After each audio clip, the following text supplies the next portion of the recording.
Today, the top-ranked team in all of 1AA football, the Eagles of Georgia Southern, invade Boone for a key Southern Conference clash with Appalachian State. Adrian Peterson is one of the best running backs in the nation. For the Mountaineers of Appalachian State, head coach Jerry Moore. Their backs are to the wall. They desperately need a win today. Daryl Skinner is a threat to take it to the house anytime he touches the football. Old rivals Georgia Southern and App are next on Fox Sports Net.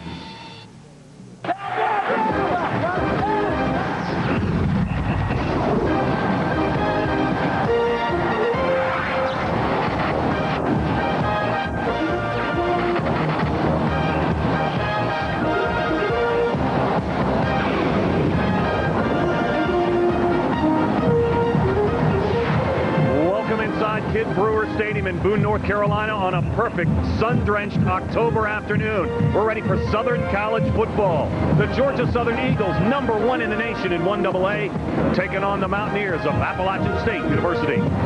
And a very pleasant good afternoon, everybody. I'm Dave Weekley, so happy to be alongside Chip Tarkington today. We think we've got a great matchup for you. You're going to love Georgia Southern. These guys are putting up points in bunches, averaging nearly a point per minute, 59 points a game. But the boys from Appalachian, they think they've got a plan, Chip. Well, you know, Appalachian has kind of owned Georgia Southern here recently. They've won a lot of football games, and there's no reason for them to think they can't win today. Now that we're moving into the second half of the regular season, it's time to start thinking about playoff positioning. And essentially in the Southern Conference, you've got 4 teams vying for 3 spots in the postseason. Take a look at the teams that are really running for it. Georgia Southern, of course, ranked #1. App State ranked high. Then you have East Tennessee State and Furman. All 4 of those teams are possibilities to get in the playoffs. I think 3 for sure will go in. That's pretty impressive. We're going to be privileged to watch one of the best running backs in any division of college football this afternoon in Georgia Southern's Adrian Peterson. He is a man. Believe me, if he stays at Georgia Southern all 4 years, he will own every NCAA career rushing record that there is. The man is phenomenal. Appalachian State's been pointing towards this Georgia Southern game all year long. One thing they did not anticipate was losing at Furman last week. It was not a good game for them. They're thinking about a quarterback change today, Chip. It's going to be a game-time decision. David Reeves or Daniel Jeremiah? Well, they got, it's kind of a best of both worlds. They could play either guy. Jeremiah can also play a wide receiver position. Reeves, son of John Reeves, who was a great college quarterback years ago and also played in the NFL. They've got 2 good selections, so they can pick either way they want to go, and I think you'll see both of them at quarterback today. We think we've got a great one for you. Georgia Southern and their high-powered offense. Appalachian, they got their backs to the wall here in Boone. They need this game very badly. We'll check our starting lineups and have the opening kickoff in just a moment, but now it's time to meet the third member of our broadcast team, Matt Swearad. Matt? Thanks, Dave. Today's game for Appalachian State is huge for more reasons than just one. But first of all, if they can win today, they're right back in the picture for a Southern Conference championship. But if they were to lose, you can pretty much forget about any Southern Conference championship this season here in Boone. But more importantly, you touched on it a moment ago, the 1AA playoffs. If the Mountaineers lose today, that gives them 3 losses this season, puts them big time on the bubble for the 1AA playoffs later this year. So today's basically a playoff game for the Mountaineers up here against the #1 team of the country, Georgia Southern. For the call, let's go back upstairs and join Dave and Chip. Thank you very much, Paul Johnson. What a record he's got at Georgia Southern. 29-5. He's really done a fantastic job. He's only lost 1 Southern Conference regular season game ever, and it was here in Boone 2 years ago. Jerry Moore, the veteran on the other side, 11 seasons at Appalachian State. He was not happy with the performance of his team at Furman last week. He did not feel that his Mountaineers gave their best effort. He is looking for a much more emotional performance. Dave, are you sure that was Matt on the sidelines? It looked like Yosef. I know, with that beard. Yeah, the beard and the mustache. I think it looks good. He does. He looks like Yosef. Georgia Southern will kick off. Line drive kick. And the return is taken up to the 30-yard line. And that's Troy Albee. So Albee with the fine return, and now we'll get a look at Appalachian State. Appalachian did not start very well effectively last week in their loss to Furman. In the first 2 series, they were 3 and out, and when the Paladins got the football, they marched down the field and took an early 14-0 lead. And that answers the question. Daniel Jeremiah, who came in relief of the Furman game last week in the second half, he's more of a runner, he's more of an athlete than Reeves. He'll get the start. And they'll start from the I. And right away, they will go to the tailback. And Razik. Kareem Razaka, the carry for the Mountaineers. There you get a good look at that Georgia Southern defense. You know, Georgia Southern, there's so much talk about how strong they are offensively. Let's not forget, this is a good defensive team, too. Yeah, the defense is so much better this year. Former Georgia standout Rusty Russell, the defensive coordinator. Believe me, he knows how to do defense. His dad, Ert Russell, used to be the head coach at Georgia Southern. So a gain of 6 on first down. Jeremiah fakes the pitch, and now we've got whistles. I think we got a little movement in the line of scrimmage there, Dave. I think you are right. They don't allow you to move before the ball is snapped. When I talked to Jerry Moore earlier this week, he said we cannot make mistakes and shoot ourselves in the foot. Where this really hurts. Oh, let's see. Oh, we're going to hear the official call. Here we go. Dead ball. Ball start on the offense. Still second down. He did a good job with that, didn't he? Harold Bender is the man. He is the man. But where it really hurts, Dave, is they had a second down and about 4 to go. Now you're back to 2nd and 9. That changes the whole scheme of your game. You've got to be very careful not to make mistakes and shoot yourself in the foot. Georgia Southern will give you a multiple 50 look defensively. This is Jeremiah on the keeper. He is across the 35-yard line and up to the 36. And that's one of the dimensions that he can give the Appalachian offense that Reeves doesn't really have. Reeves is more of a pocket passer. They want to use Jeremiah, try to get him on the perimeter. Michael Youngblood was able to come up and make the stop. Well, part of the thinking behind this, too, Dave, is that the secondary for Georgia Southern is all experienced. All those guys have played, so you might not be able to throw the ball as effectively as you can run the football. Plus, App State's got a bunch of young guys on that offensive line. They're trying to establish themselves early. Trips wide receivers for Jeremiah. Ball is loose on the turf, fumbled, recovered by Georgia Southern, and the Eagles, well, they've got a big turnover. I want to look at that again. It looked like Eugene Phillips came up with the football. There's a good look at Eugene right there, but I'm not so sure that he didn't try to shuttle past this, Dave. I'm not so sure this shouldn't have been called an incomplete pass. Take a look at it again. Jeremiah with nowhere to go. Nope, he was hit from behind. It was a good call by the refs. It looked, though, from this side, that looked like he had absolutely just tried to flip it, but he got hit from behind. It may have been big Voncellis Allen that hit him. Nope, it's a backer coming from the backside. That's Michael Ward that grabs him. Great play by Ward. Great position for Georgia Southern. So the senior Eugene Phillips comes up with the recovery. And on the first carry, Adrian Peterson is brought down. That doesn't happen very often. Especially when he hadn't run 5, 10, 15 yards. There's a look at Hill. Hill is unique in the respect that here's a quarterback who's averaging 100 yards rushing and 100 yards passing every game. He's had a great career at Georgia Southern. They're going to miss him when he graduates. He's one of the top quarterbacks in all of 1AA football. And that time, Appalachian is able to keep him contained. Wesleyan Hunter, the sophomore linebacker from Greensboro, North Carolina, is able to come up and make the stop on Hill. Well, if you're going to try to stop Georgia Southern's defense, the thing that you obviously got to do is get in the backfield before they get started. If they get to the line of scrimmage, it's Katie Barr the door. But look at all the black shirts that just kind of appear. They're bringing everybody up. They're going to try to force Georgia Southern to throw the football. They don't want Hill to beat them running the football or Peterson to beat them running the football. When you're scoring 59 points a game, you're going to be pretty good on third down. Georgia Southern converting about 63% of their third down conversions. This is Cunningham, and Cunningham is knocked out of bounds, and he does not have the first down. And that was Corey Hall coming up to make the stop from his free safety spot. Well, Corey Hall's had a fantastic career. I mean, he has really played great. He's been the Southern Conference Player of the Week. You know how big that was right there, Dave, that series? Georgia Southern only picked up 6 yards. What does that tell you about the App State defense? They have come in here fired up, and they needed a big series there. They got it. Chris Chambers, the senior from Lawrenceville, Georgia, is on to attempt the field goal. This will be a 41-yard attempt.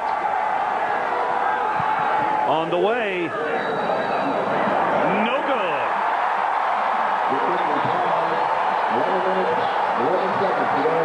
So Georgia Southern is unable to take advantage of the Appalachian State fumble by Daniel Jeremiah. The Apps will have the football when we return to Boone. We're just underway from Kid Brewer. No score. your grandkids. Ladies and gentlemen, we remind Georgia you that Southern, today's game is Appalachian, no score. We're just underway from Kidd Brewer Stadium in Boone, North Carolina.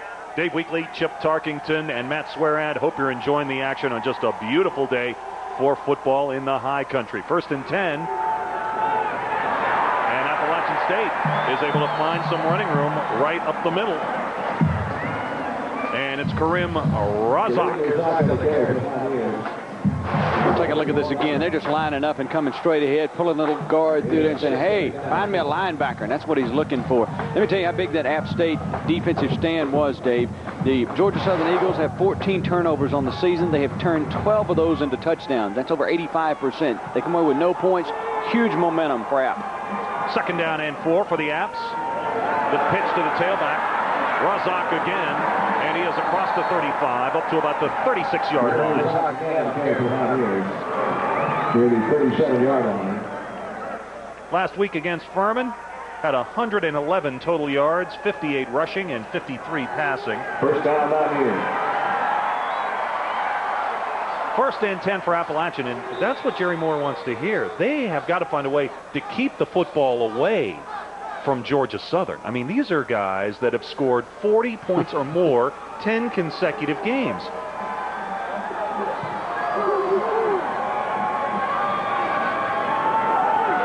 Razak again, and again he finds good running room, and he is across the 40 to the 41-yard line. Jason Neese came up and knocked him over for Georgia Southern. That offensive line right now, Billy Young, Larry Brock, Tyler Elkins, Brian Metz, and Wayne Smith doing a great job. Tight end John Overman also. They are really putting some holes. I mean, if you pick up 3, 4, 5, 6 yards a gain against Georgia or something, that is impressive. That's what they've got to do all afternoon. So that plays the winner on 1st down. It's a 4-yard pickup, 2nd down and 6. And they're just going to keep going to the tailback until the Eagles can stop him. Razak again across the 50 and into Georgia Southern territory down to the 47-yard line. Ryan Hayden came up from his strong safety spot to make the stop. Boy, you look at this hole. I'm going to tell you what, folks. This looks like a Mack truck opened this thing. Look at that. To a running back, I mean, that is good as gold. Hey, that's a great replay. Look at the wide open spaces he had. 5 rushes for 24 yards thus far for App State. That's some numbers you want to see. That's almost 5 yards a clip. Even I can figure that one out. 1st down and 10. Appalachian looking for the first score of the game. And that is the pitch to Troy Albee. And Albee is down to the 40-yard line. And right now, what's happening up front? Why is Appalachian State finding so much early success running the football against Georgia Southern? I'll tell you what they're doing, Dave. They're making a lot of good blocks at the point of attack. They are just getting in the way of Georgia Southern and moving folks to give the back seams. There's some good numbers on Albee. 26 rushes, 156 yards. Look at the average. 6 yards a carry. My goodness. Get him the ball. This is a typical Jerry Moore team. We're going to see a bevy of running backs today. 2nd down and 7. And Jeremiah is thrown down in the backfield. Firing through for Georgia Southern. The inside linebacker, Michael Ward. I don't think App State will have a lot of success if they run east and west instead of north and south. Down the line options, that gives Georgia Southern a chance to get into the backfield. You see the linebacker there? He smelled it, saw it was option right from the get-go. They don't think Jeremiah is going to throw the ball as much. That's a great angle. Great job by our camera guys there. That's awesome. I think they're going to have more success, Dave, running straight ahead, north and south, because they can almost fan block on the line. Just get in the way of the defensive lineman. 3rd down and 11 for Appalachian. Ball resting at the Georgia Southern 48. Jeremiah back to pass. Pass is knocked out of bounds. Fine play by Arkie Thompson. So Jeremiah's pass kind of sailed that time. Yeah, and you know what? They came to the line of scrimmage and they didn't see it, but the coaches on the sidelines were screaming for a timeout there. I think they changed their mind with what they wanted to run. I think they wanted to run something else at the last minute, and they didn't see it on the field, so they went in and ran the play. Still, they got a great chance with Riley to put Georgia Southern back in deep, deep territory. So Riley, the junior, is set to punt the football away.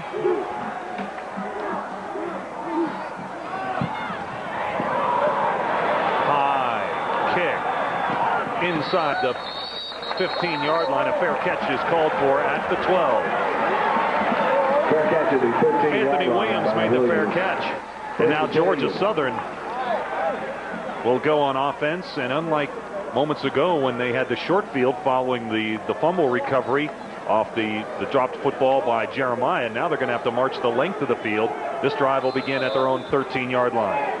Paul Johnson told me earlier this week he was really concerned about this game. He said, I don't like the fact that App State lost next week. He said that makes him mad. And we got movement on the line. Michael Anderson looked like he jumped a bit early there, and that will cost them 5. Well, you see it on the right side. You'll see him move. Oh, Nelly, you don't want to do that.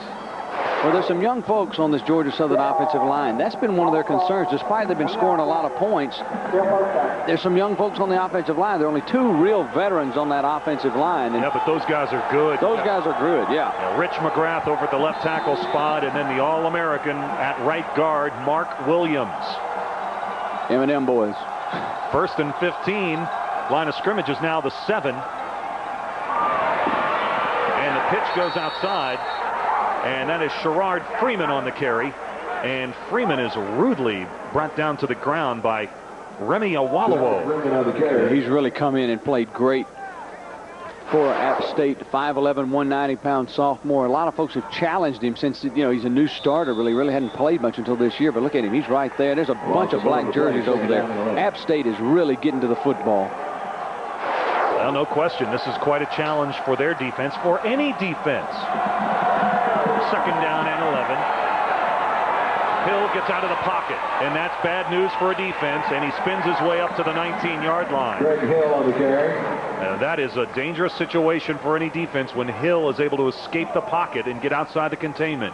Well, he can fly. That's one of the reasons. Hunter, one of the guys making the stop over that. Wesley Hunter's going to be active all day long. He's going to have to be, because Georgia Southern's going to be active all day. But Hill is that added dimension, Dave. Like you mentioned, he can run the ball, he can throw the ball. And you notice that time they rolled him to his left. Hey, he's the top-rated passer in the league. He's also the 3rd best rusher in the Southern Conference. 3rd down and 4. Hill on the rollout again. Will throw on the run. The pass is caught. And that is pulled in by Freeman. And a flag is down. Looks like a face mask penalty could be coming against the Mountaineers. That's what it looked like to me. Chuck Payne over there making the stop, the senior all-conference, but it looks like he may have grabbed more than jersey and part of the helmet.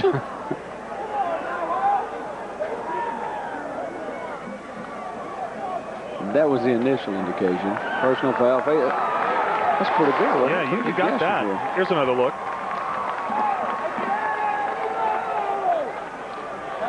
Oh, yeah. They won't let you get away with that. No. Corey Hall's one that grabbed the face mask.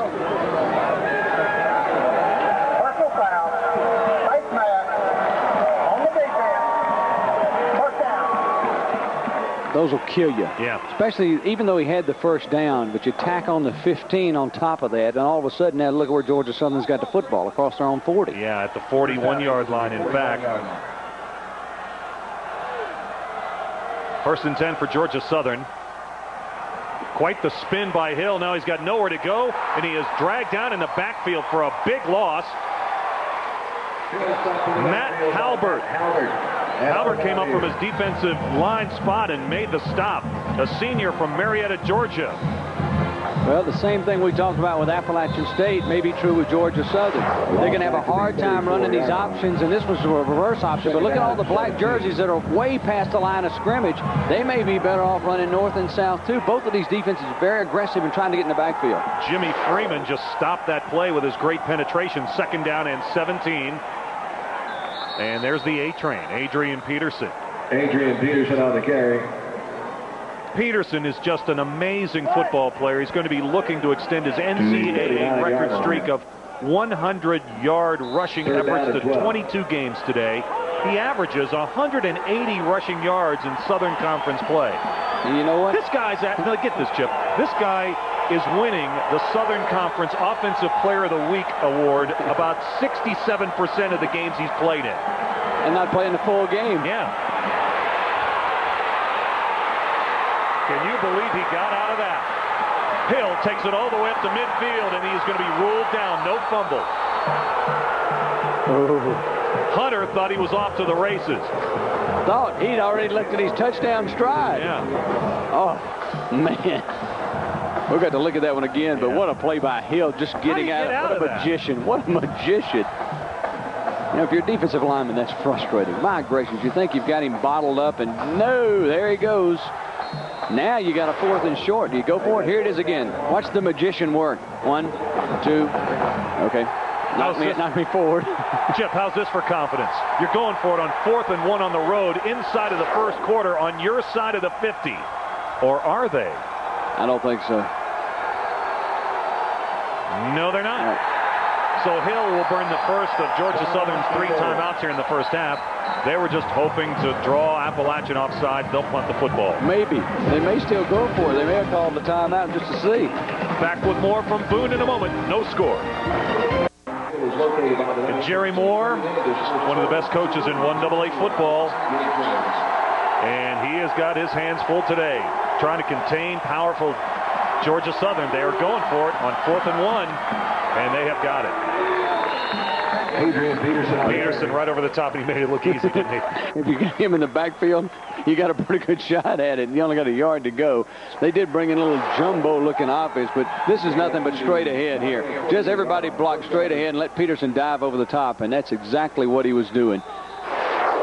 Breathe a little sigh of relief there, Paul Johnson. Paul Johnson knows to get the ball to the horse, Adrian Peterson. He's averaging 165 yards a game. That's tops in the Southern Conference, 2nd in all of 1AA football. First down for Georgia Southern.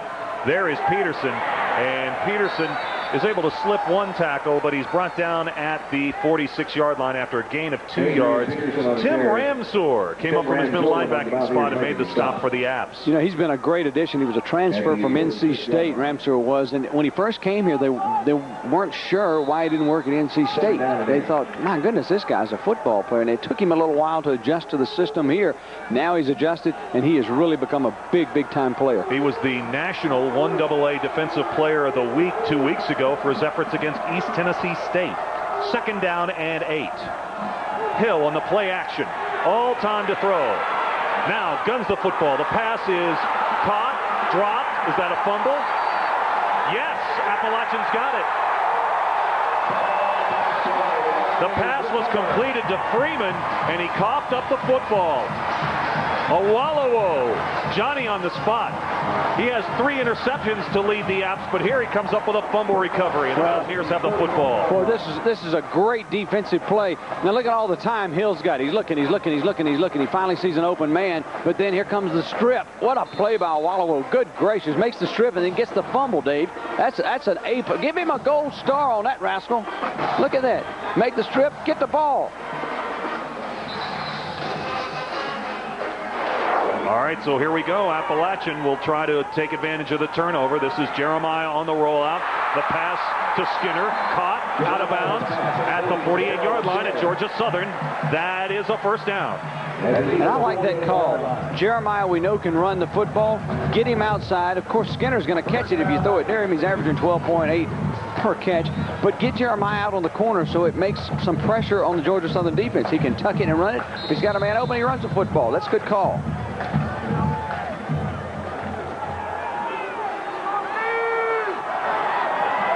So they got Jeremiah on the perimeter, and he completed the short pass for a first down. Here we go again. And Razak is there on the carry. He's across the 45 down to the 43-yard line, so that's a gain of 5 on first down, 2nd down and 5. Well, you like that, don't you? 2nd and 5. That sounds a lot better than 2nd and 10 or 2nd and 9. I mean, now you've got some options of what you want to do.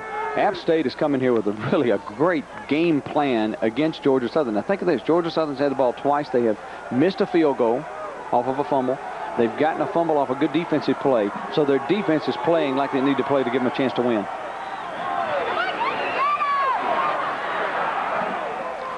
And across the 38-yard line, Georgia Southern thinks they have the football. I think it's going to be ruled down.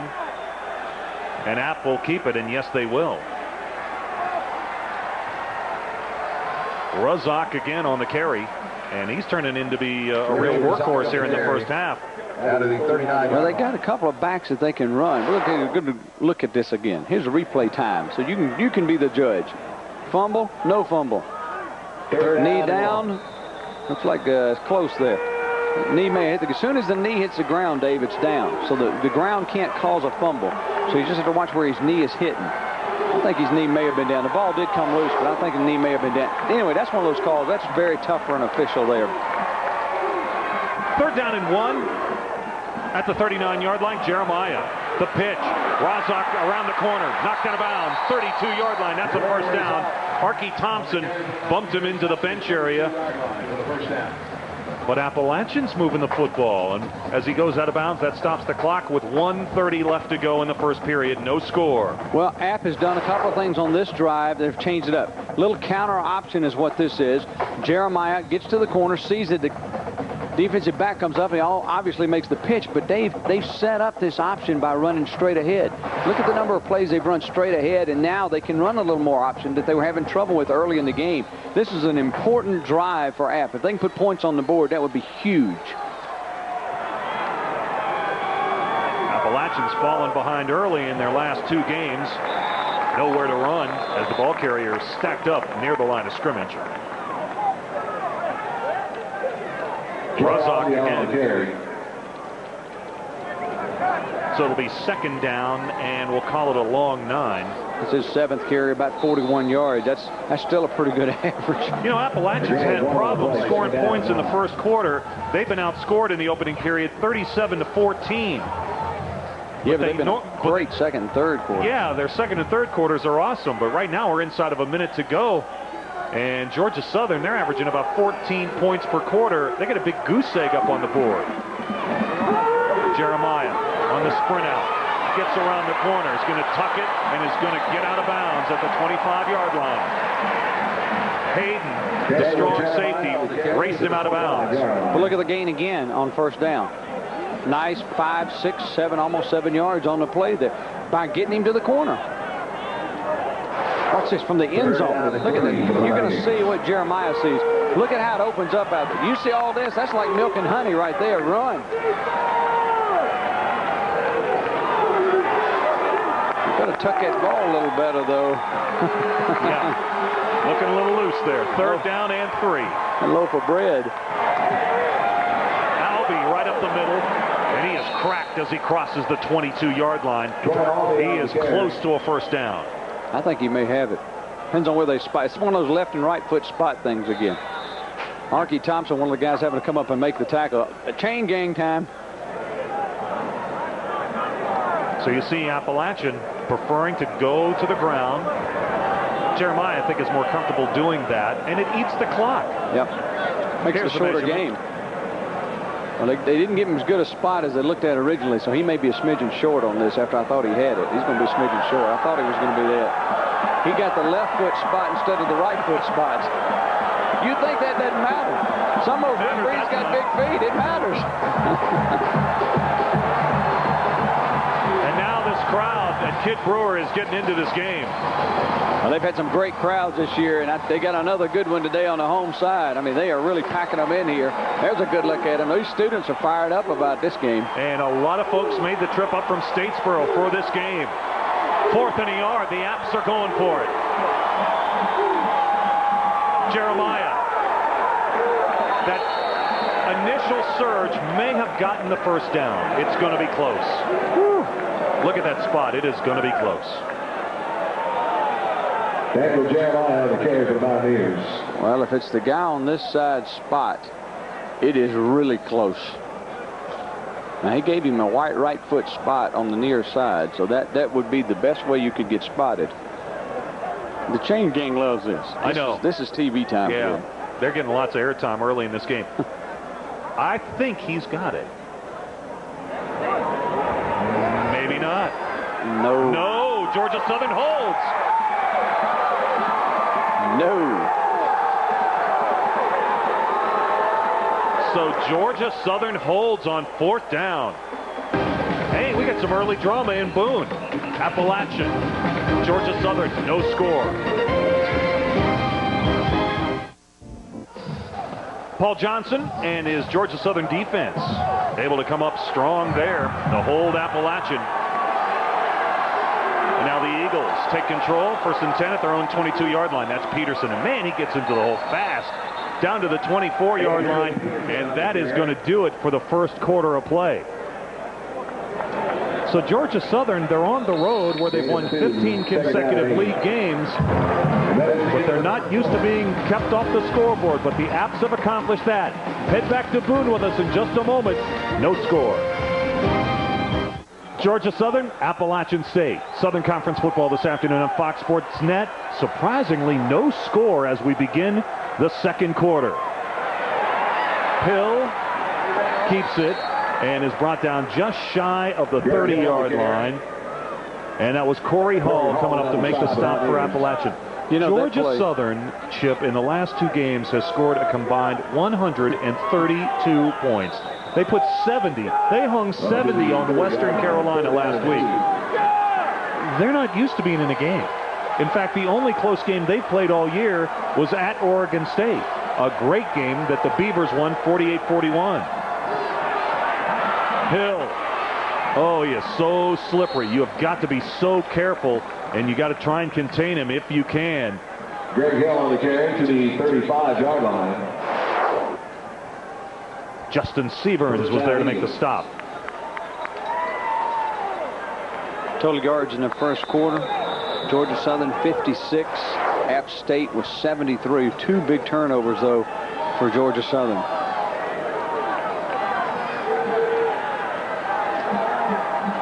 Georgia Southern in the white, trimmed in blue. And there's the pitch to Thompson. Oh, and that is a classic tackle coming up. Awolowo wrapped him up. That was textbook stuff on the corner. Is Remy a player or is he a player? He's a player. Whew, he's made some big plays already today. That was a big one there. Let's take a look at it again. This is the true triple option. Hill reads twice, fullback, and then pitch. And look at this. Look at the tackle. That's a great way to tackle. Get your nose across the bow, grab the legs, drag him down. Textbook tackling, Remy. 2nd down and 8 for Georgia Southern. Hill going to bounce this thing outside, and he's got nowhere to go. So instead of taking on Hall, he decided to dump out of bounds. You know, Georgia Southern is trying a little misdirection. This play has been in their offense since Tracy Ham was there. I mean, it's been there this long where the quarterback will fake to the fullback. Great idea since you got Peterson there. The offsetting back comes and fills the hole straight ahead, and he tries to come back. They try to create a seam. That time, App's defense knew it was coming. I mean, they were standing there waiting on him. Nowhere to go. Hill's smart just to go on to get out of bounds. Don't let Hall take a good shot at you. He'll knock you into the nickel seats. 3rd and 9 for Appalachian. Or rather, check that, 3rd and 9 for Georgia Southern from their own 36. Hill straight back to pass. From the pocket, the pass is complete up to the 41-yard line, but it is shy of the first down. Chuck Payne was able to come over and make the stop, wrapping up Sherrard Freeman. Chuck Payne, the all-conference Payne for the other team. Nice pass here from Hill, but look at this. Good position by Payne, just comes and makes the tackle. That's a good play. You can give up 8 when they got to have 9. You can give up 6 when they got to have 7, but you don't give up any more. You know, the Maytag repairman is supposed to be the loneliest guy in town. Well, I think you can add the punter for Georgia Southern, Scott Shelton, to that list. He's only punted 21 times this year. He's averaging less than 2 punts a game. But he's in punt formation now. Darrell Skinner is back to receive it for the Apps.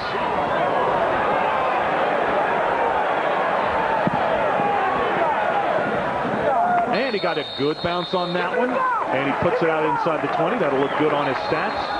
Appalachian State will start 1st and 10 from their own 16-yard line when we return to Boone.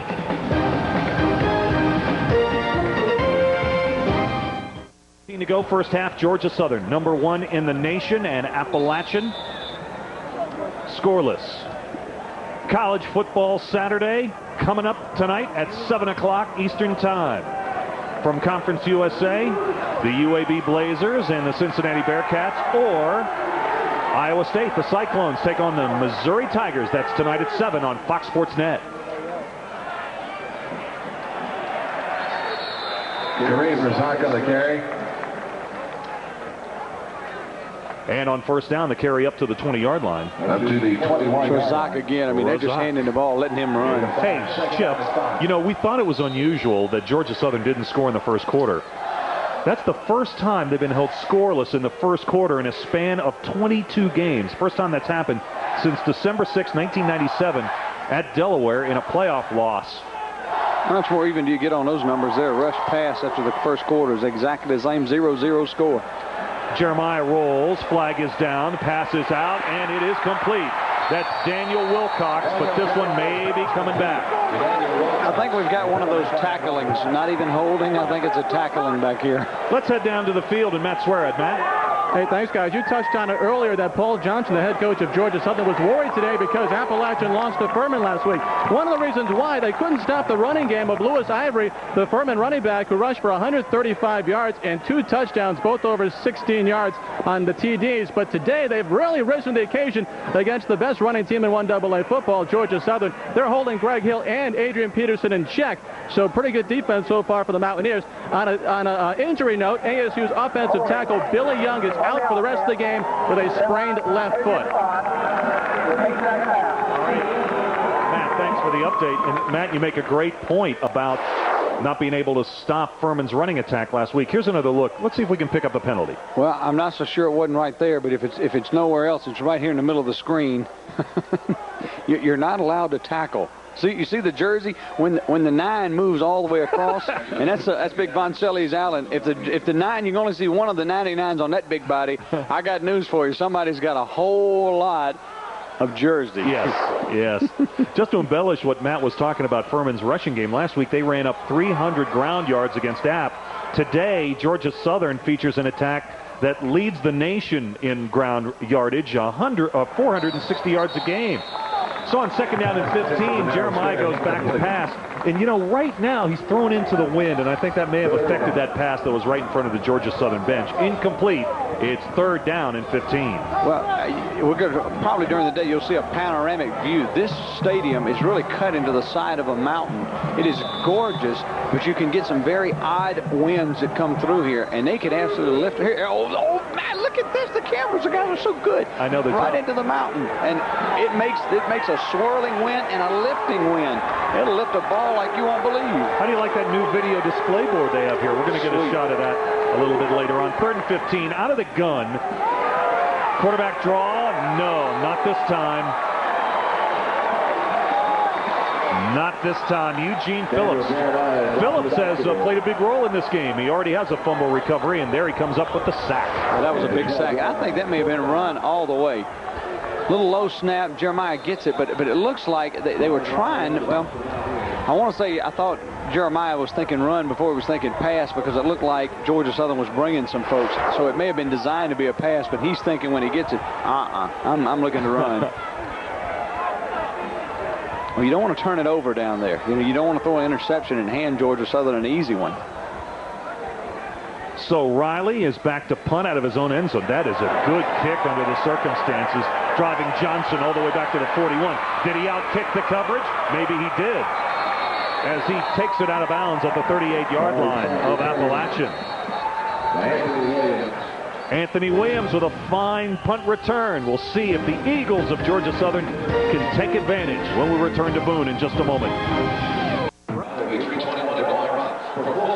Welcome back to Kid Brewer Stadium, Boone, North Carolina. Southern Conference football this afternoon, Fox Sports Net. 10 minutes to go before halftime. Number 1 ranked Georgia Southern, number 11 ranked Appalachian, scoreless.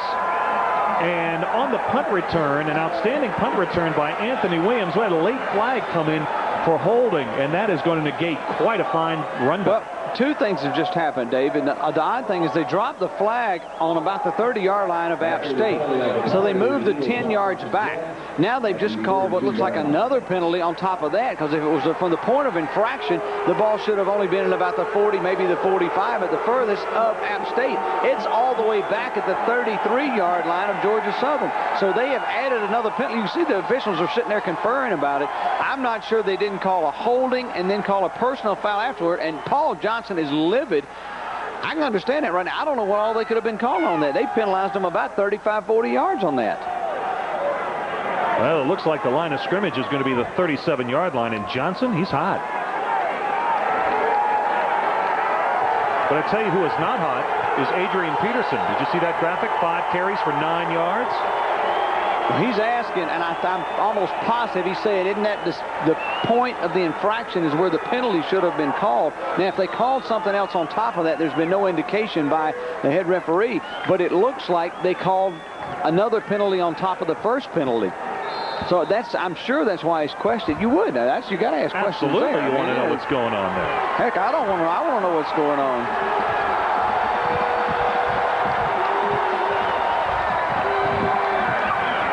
Peterson finally finds some running room, and he carries Hall across the 45-yard line up to the 47. That's a gain of 15, and that's a little bit more like it for Adrian Peterson. Well, you know, 2 big penalties on top of each other can fire up your offense. Speaking of Georgia Southern, offensive tackle Rich McGrath, right knee strain. He's got ice on it. He should return, but here's that little old misdirection is what it is, and they just counter block on the inside. Peterson, if he gets to the secondary, forget it. You just get on and ride, and that's exactly what Corey Hall had to do. He carried Hall for 5 yards. Now this is Peterson again, breaking tackles, and all the way down to the Appalachian State 41-yard line. Well, here we go, where they're pulling the guards and trying to get somebody in front of Adrian so that he can get behind somebody and try to take down this rushing, attacking defense from App State. Oh, we'll go see this from the end zone. My goodness, these camera folks are rocking today. Take a look at this thing. See how they're pulling the guard, Dave? There's a guard going through there, and there's a hole for him. And look, he's just running over people. Hall's making all the stops now, and that's not good. Peterson again. And it takes a host of tacklers to bring him down at the 35-yard line. Exact same play. They're pulling the off guard. This time it was Mark Williams, who's the big horse. They pull him. You can see him in front of the hole. They pull him from his right guard's position, and they move him right into the left side. Adrian just gets behind him and says, I am going to hold on to you. Here, you'll see it right here. See big 68? Oh, man. Just follow him. There was nobody for him to hit. But that is setting it up and opening up for Peterson. 2nd down and 4. Good fake by Hill, but App was not fooled at all. Ramsor was there to make the stop. Hey, let's pump up Mark Williams just a little bit. He's been the best lineman in this league 2 years running. He's a 1AA All-American.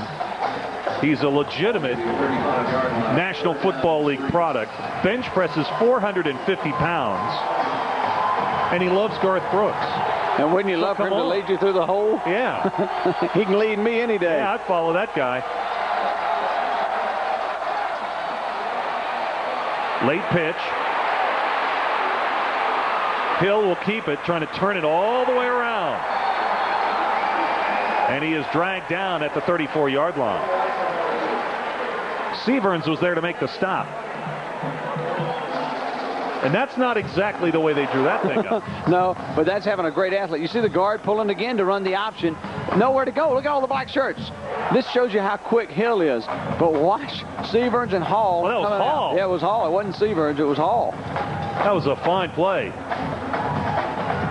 Man, he showed some speed, too. He found an angle and said, I got you, I got you, I got you. And then the leaping tackle. You know, I hope I get a picture of him leaping there for the annual. That'll be good in the yearbook. 4th down. 3 yards to go. Georgia Southern needs the App 31. Peterson. He's close. Boy, that's close. Boy, this has been an afternoon of the chain gang and 4th down plays.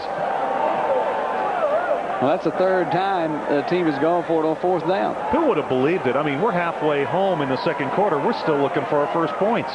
I think most people who bought their ticket and came through the gate today, they brought calculators. They were looking for a big-time offensive shootout. But, Dave, think about this. Teams that win championships play defense.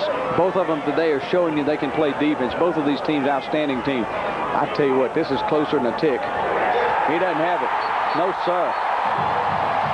Appalachian stops Georgia Southern on 4th down for the 2nd time here in the first half.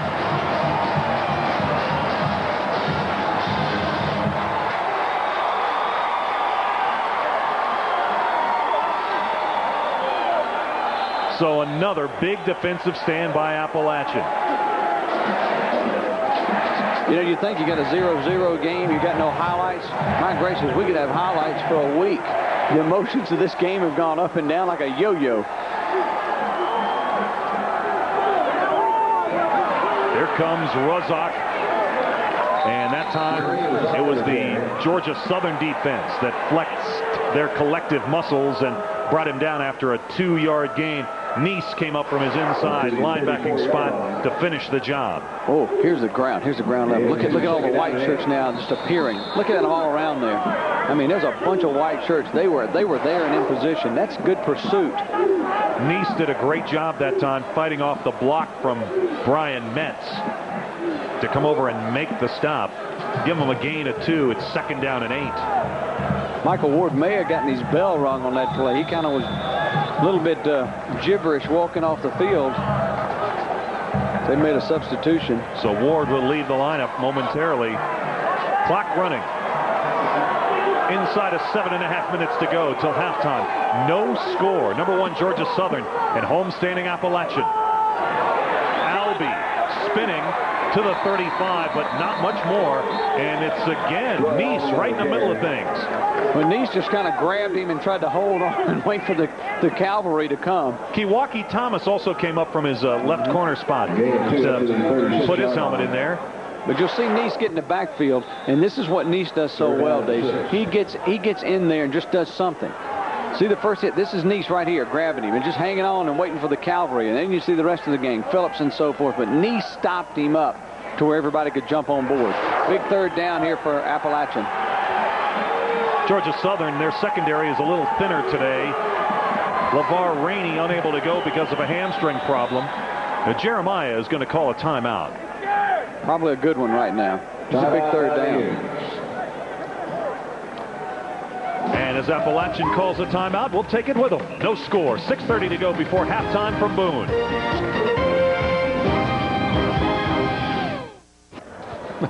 Georgia Southern, Appalachian. No score. 2nd quarter. 6:30 to go. Hard to believe that Georgia Southern's been kept off the scoreboard, but that has been the case. 3rd down conversions for App. A respectable 43%. But today, a little less than that, 20%, 1 for 5. Jeremiah on the short drop, fires, Skinner's got it, across the 45. He's got the 1st down to keep the drive alive. Earth, Wind, Moreland made the stop for Georgia Southern. My favorite name in college football, Earth, Wind, and Fire Moreland. You got to call him that. He loves that. Great call by the Appalachian offense. This is outstanding. Just let Skinner just slant to the inside. Jeremiah says, here it is, baby. Take it and take off. Get the 1st down. Let's move it and move those sticks. You know, Earthland Moreland. You almost said Earth, Wind, and Fire. I know, I almost did. He's got a great name, but he's really a great player. He's a great player. He really is. Jeremiah, I think that could be ruled a lateral, and they are going to rule it that way. Good call, Dave. It was. Knocked out of bounds, or the ball sailed out of bounds back at the 38-yard line. That's a loss of 8. That's the only problem with running that play. Here's a good look at it. Jeremiah sprints a little to his right. He's trying to go straight down the line, but you see it's behind the receiver. If you're behind the receiver and it's a lateral, then where it goes out of bounds, that's where they move the ball back to. That's the only problem with that play. I always like it when you go ahead and get the back turning upfield, so at least it's a couple of yards where you're throwing forward. Albee never had a shot there. No, never had a shot. And you want to get the ball in Albee's hands. Yeah, here's a guy who's averaging 6-7 yards a carry. Just get it in his hands. Well, that's a drive killer. 2nd down and 18. To the short side, Jeremiah tucks it, runs it, knocked out of bounds right in front of the Georgia Southern bench. Right across the 45, almost up to the 46. So that's a good play on 2nd down. They didn't try to get it all back at once, and now it's going to be 3rd down and around 10.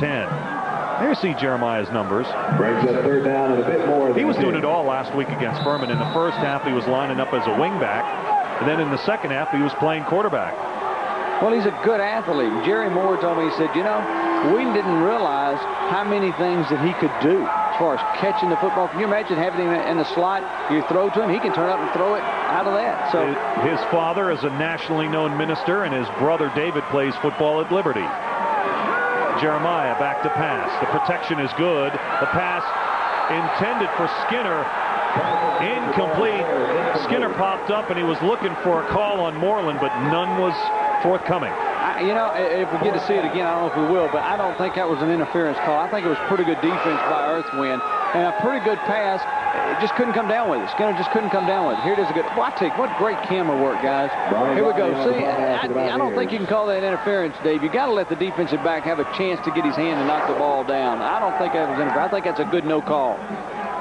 Anthony Williams back to receive. Well, Riley's been a busy guy. Line drive.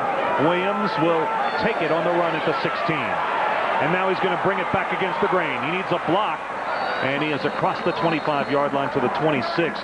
And that was a good special team stop by who else? Owalawo. You know a way also to tell when it wasn't an interference call is when the team who had the ball doesn't jump up and down, and you didn't see a lot of the folks along the outside lines jumping up and down. Wide receivers think it's always pass interference. It doesn't make any difference. Boy, there's a stat. Now Peterson getting back on track a bit. You know, the big Division I-A schools really missed the boat on Adrian Peterson. They thought he was too slow. They thought he was too small to play fullback in this offense. Man, they were wrong. Hill going long. Got a man wide open. Oh, Chris Johnson broke. He wide open. My goodness. You know, Greg Hill usually doesn't miss shots like that. CJ missed one there. Was wide open. Oh, I mean, he was a good 10 to 15 yards wide open. That's one, if you get it back, you want to just get it to him, even if you're short. Look at the defender. He is so far behind. Oh my gracious. Oh, watch Greg. He couldn't believe it. Back to the live action, and the Appalachian State defense continues to play well. Peterson with minimal running room there. Tell you what, Dave, I've run that exact same play they just ran a minute ago, and I try to hit Johnson again. If it worked the first time, or it would have worked if you throw the pass, Greg Hill won't miss the second time. I wouldn't be shocked if they turn right around right now and run the exact same play that they ran on first down. Third down, 10 to go. Hill under center. Straight back, no play action. Flush from the pocket, going to send it down the field. The pass is too high, incomplete. The pass was intended for Williams. Let's go back down to the field level. Matt Swearad, Matt. Dave, when Georgia Southern finished up their last offensive possession, they came in and really looked very frustrated when they came to the bench. Peterson and Hill just sat next to each other. This is the same team that last week scored 70, and the fewest they've scored in a game this year is 41. That was at Oregon State. So today they are, if anything, surprised. Oh, you got that right. Thanks, Matt. There's the punt by Shelton. Skinner takes it, slips one tackle, and then is brought down by a host of white jerseys at the 38-yard line. You know, Georgia Southern's almost trying to kick the ball away from Skinner. Have you noticed that in a couple of punts they've had? The first one, Riley kicked it way off to the left side. This one, he kicked it to the right side and really kind of kicked it away from him. You can't blame him for that. You don't want Skinner to get the football with a full head of steam. You know, he can cause a lot of trouble. Very important series for Appalachian, I think, right here. We're at 4 minutes, 33 seconds to go in the first half. They got a chance to put some points on the board. Can you imagine if they shut out Georgia Southern for the first half, if they're leading at halftime? What kind of an emotional boost is that for your football team? Well, somebody's going to have to go back into the record books and find the last time Georgia Southern didn't score any points in a half. And on first down, an effective run. Karim Rozak across the 45 to the 47. You know, he's a good-sized tailback, yeah. 5'11", 196 pounds, but he runs low to the ground. I mean, it's like there's not a lot of room to tackle him. You know, he's a real good story. He's a transfer from Wofford and a guy who really didn't know he was going to be playing college football this year and has really developed a nice role for himself here at Appalachian, which has a terrific history of fine tailbacks. And it looked like the tight end moved for Appalachian. And boy, that's a killer. On second down and 1, suddenly it's second down and 6.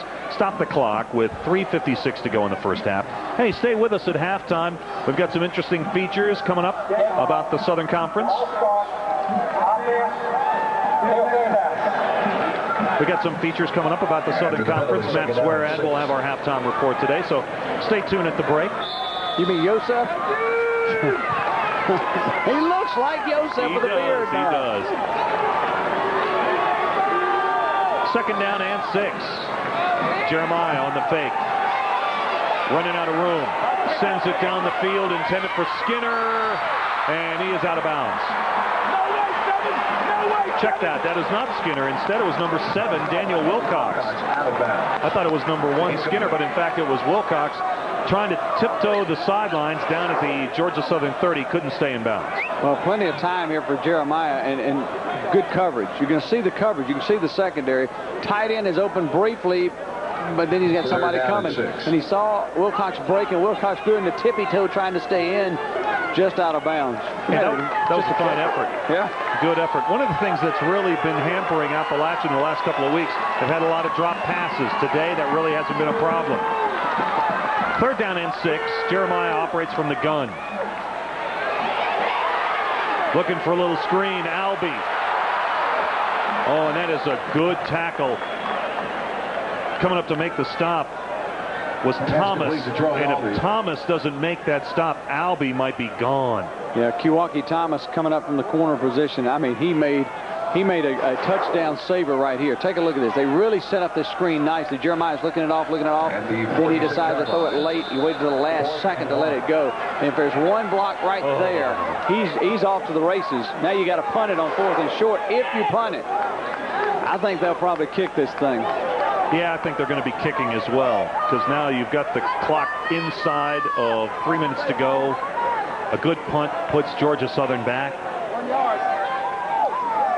Riley gets the snap in good stead, sends a spiraling punt down the field. Fair catch is called for at the 15-yard line by Anthony Williams. Fair catch made by Anthony Williams at the 16-yard line. 1st and 10, Eagles. Well, we've got a full day of sports for you tomorrow on Fox Sports Net. Don't forget, Chris Myers at 11 a.m. has NFL This Morning. Get you ready for a big Sunday of action in the National Football League. Then, the Grand Prix of Malaysia coming your way at high noon. 7 o'clock, Sunday night fights. And in case you might want to step away from the set for a while, you get a complete wrap of the NFL, the baseball playoffs, Fox Sports News prime time beginning tomorrow night at 10 o'clock. Hill back to pass on 1st down. Sends this one down the field. Intended for Johnson. Contact back there with Payne. No flag.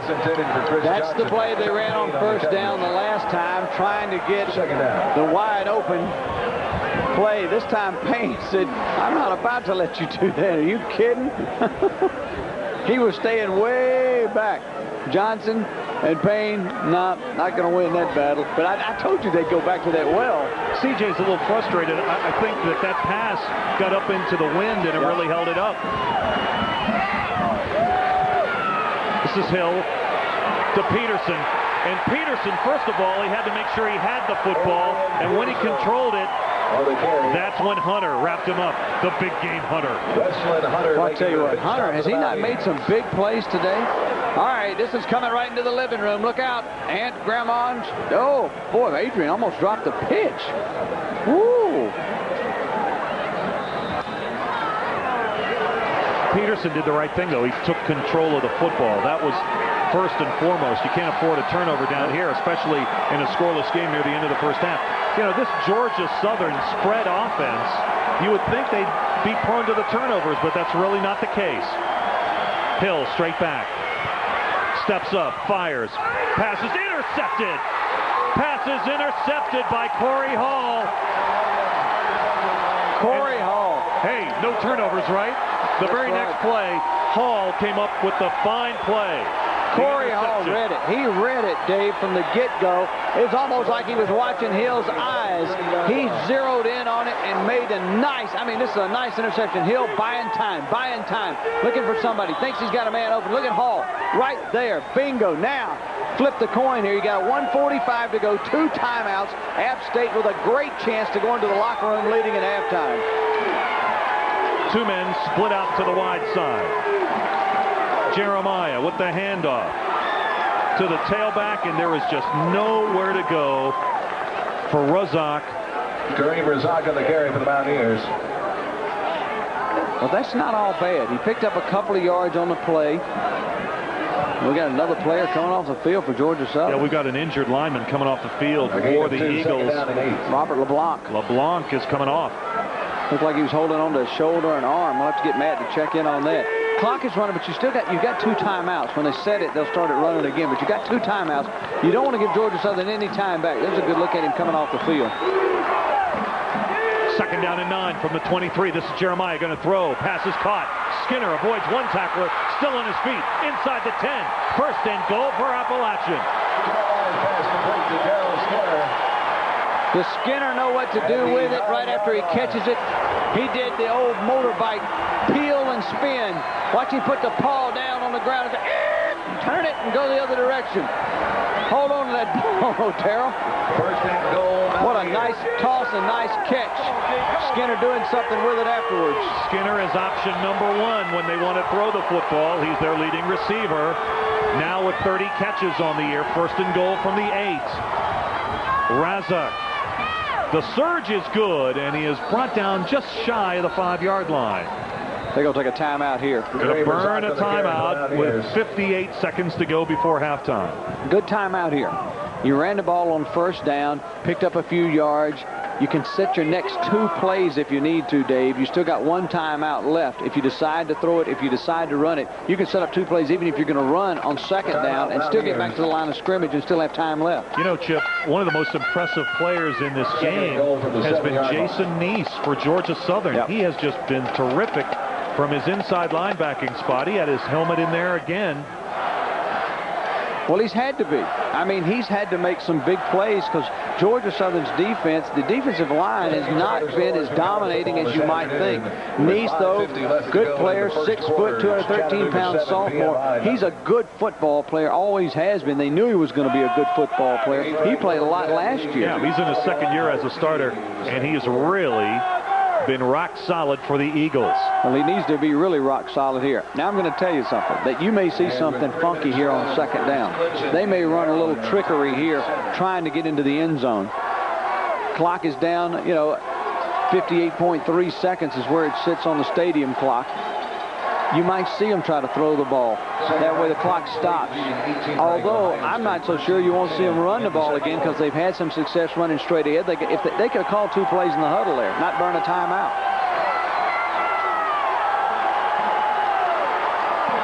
Second and goal. Jeremiah on the keeper. And that 5-yard line is a stone wall. 4 Georgia Southern defenders leading the charge to bring him down. Kawaki Thomas was right there, along with Ryan Haddon. To the 6-yard line. He took the last time out. All right, 50.3 seconds to go. It's 3rd down and goal. You're at the 5-yard line. 49 seconds remaining. So you're out of timeouts. Well, now you put yourself in a situation to where you can still run the ball. And that's what I think they were thinking. They were hoping they might get a little closer then, and then they could have actually huddled up and run a play and still had time to take the time out. I think they were hoping he got a little closer, but he's at the 6. I like having Jeremiah with a football, and they may have come left this time because they want him to go to the right the next time to pass or to run. If you got a soccer-style kicker, a lot of times you want to be on the right hash mark. If you're on the right hash mark, if they hook it a little bit, they can still get it between the goalposts. You know what? We should have anticipated, and we did, that Appalachian was going to have a good effort today because they have a history of playing very well after disappointing losses. In '94, they lost to Georgia Southern. They beat number 1 ranked Marshall the following week. In '97, they lost East Tennessee State, then proceeded to knock off Georgia Southern, and that was the last league loss for the Eagles. Well, they had a great week of practice Wednesday and Thursday. Jerry Moore said were 2 of the best practices they've had all year. All right, here we go. 3rd down. No timeouts for Appalachian. From just outside the 5. Jeremiah on the rollout. Fires into the end zone. Incomplete. Well, there was the play that we called. We said roll Jeremiah to the right, let him pass or run. He tried to pass, it didn't work. But you know what? Now you got the ball on it should be on the hash mark that you wanted on that right side. They're not going to move back on this side. But Jeremiah trying to, ooh, that's close. Look out, camera guys over there. Good play by Hayden knocking it down. Stuart Jones is in for the field goal attempt, and frankly, he has been struggling. He is just 2 of 8. Heck, this is almost an extra point here, Dave. This is a 23-yard field goal. The spot is the center of the field. Snap is good. And the kick is up, and the kick is good. So Stuart Jones with a 23-yard field goal. And the Apps draw first blood with 41.8 seconds to go in the first half. That's a huge 3, and it's a huge emotional kick for him to make that. Stuart Jones to hit it, but they had him right in the middle of right in the middle. He couldn't hit it, but it was like an extra point. Here's another look. Riley, the punter, is the holder. And he got it down really well. Good snap, good hold, good kick. And you love it if you're the home team seeing those arms go up in the air. There's a good look at the senior from Asheville, Reynolds High School. This guy's got a big leg. He has a range of 50 yards. He kicked a 50-yarder in high school. He has a 47-yard long. All right, shoes on the other foot now. What about Georgia Southern? Well, they've got 2 timeouts remaining. 41 seconds to go.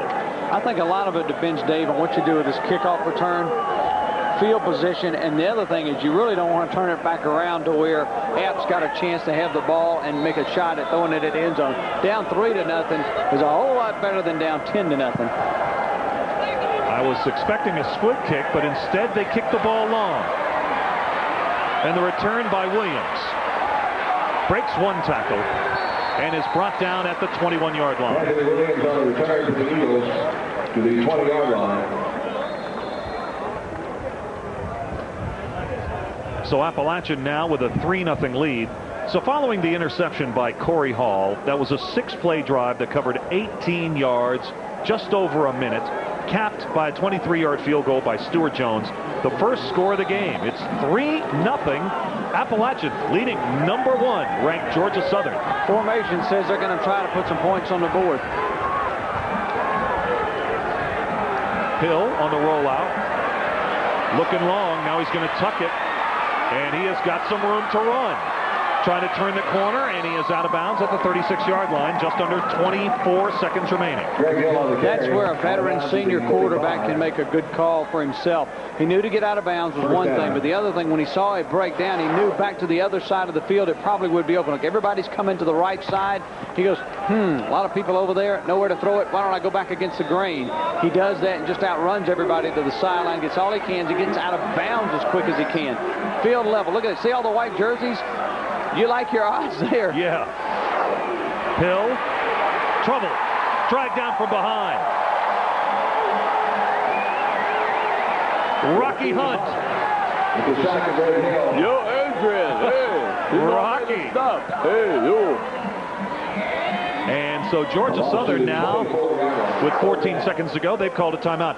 Keep your eye on Big 95 in black. Well, he just ran by the offensive lineman. That's a big play. You know, but the defensive linemen right now, they know what's going on. Yeah. They know Georgia Southern's going to throw. That's when you pin your ears, your arms, your legs back here. It just go. Hill, who came into play today, averaging 100 yards rushing and 100 yards throwing, with 71 total yards. How about that big Rocky Hunt? 6-foot senior from Gastonia, Hunter Huss High School, 3-year starter. You knew he was going to have a good career because in his first ever game for App, he blocked a field goal attempt against Wake. It's a good start. Well, that whole defensive line for App pretty much has been around. You got Freeman and Williams and Lovern and Hunt. I mean, those guys are all juniors and seniors. You expect those guys to play. They have to play for App State's defense to play well, and I think today they have played outstanding football. Second down, 22 to go.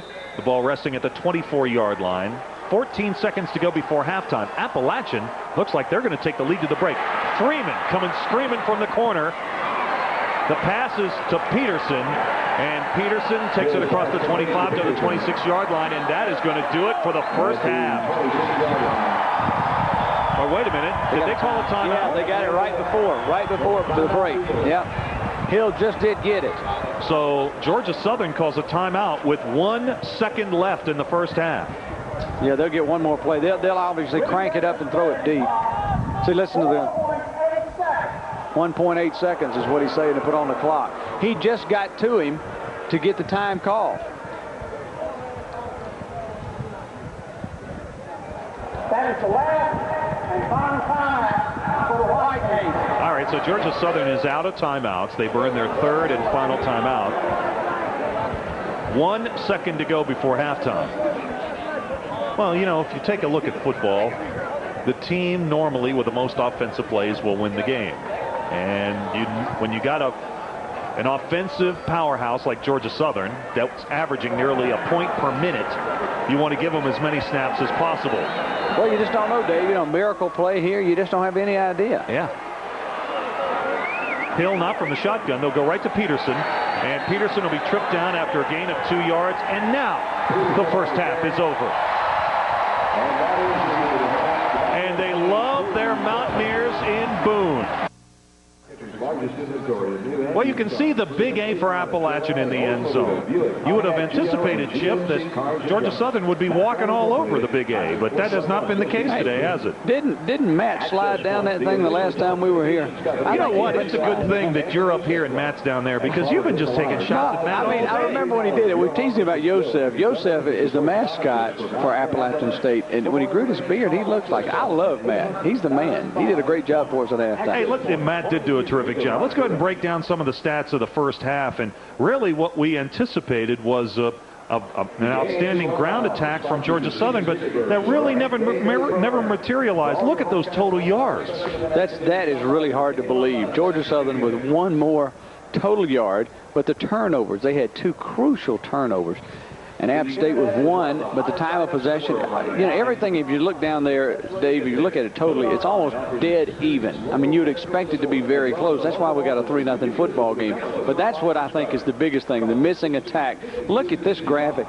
Peterson's averaging 165 yards rushing. He's got 43. Hill's averaging over 100. He's got 28. Freeman's averaging a bundle and only got 4. I mean, that's just great defense by App. Georgia Southern, per game, total offense, averaging 590 yards. This is the first time Georgia Southern has been held scoreless since December 6, 1997 at Delaware. They tallied 6-0, trailed 6-0 before falling 16-7.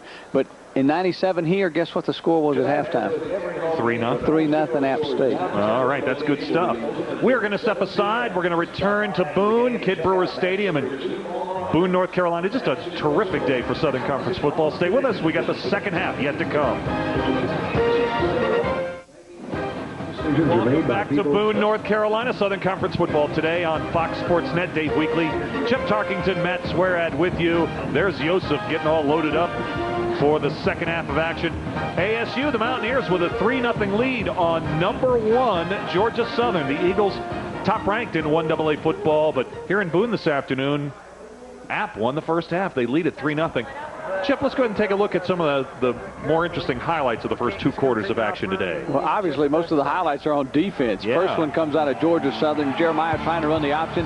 Not going to happen there. Good defense. Same problem, though, for Georgia Southern. When they tried a lot of the option, they couldn't go anywhere. Defense is pursuing so quickly, getting them in the backfield. Nobody going anywhere. Good offense, though, late in the first half. Jeremiah finds Skinner. Skinner with a one wheel, spins it down, and that would set up a field goal from Stuart Jones, a 23-yarder with 45 seconds to go in the first half, and that's where you got your 3 points. Another look at it.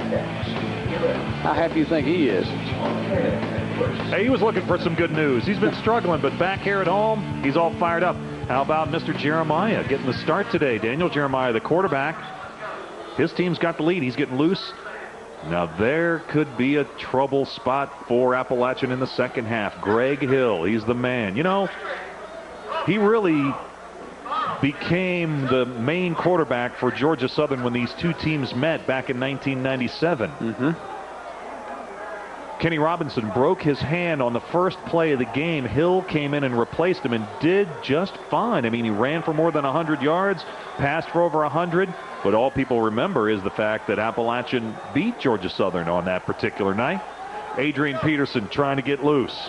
Well, if you're Georgia Southern, this first series that you have the football is imperative. You must establish some offense, and you really need to get the ball in the end zone and come right back, because you just encourage App the longer it goes. All right, we are underway. We are into the second half. And Anthony Williams wanted to bring it out, but his teammates said, no, stay in. It's a touchback back to the 20-yard line, so that's where they will start. Close to coming out too far. That tiptoe almost came across the line.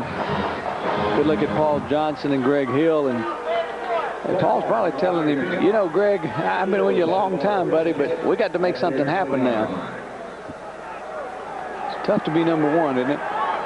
Yeah, it is tough to be number one. I wouldn't know about that. You're number one with me, buddy. 1st and 10 from the 20. Hill under center. Peterson is the fullback. Hill has it, gets it out, and the pitch.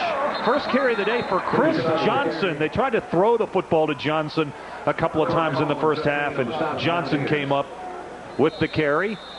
And we have got a player down. We've got a Georgia Southern Eagle down. Here's another look at Johnson.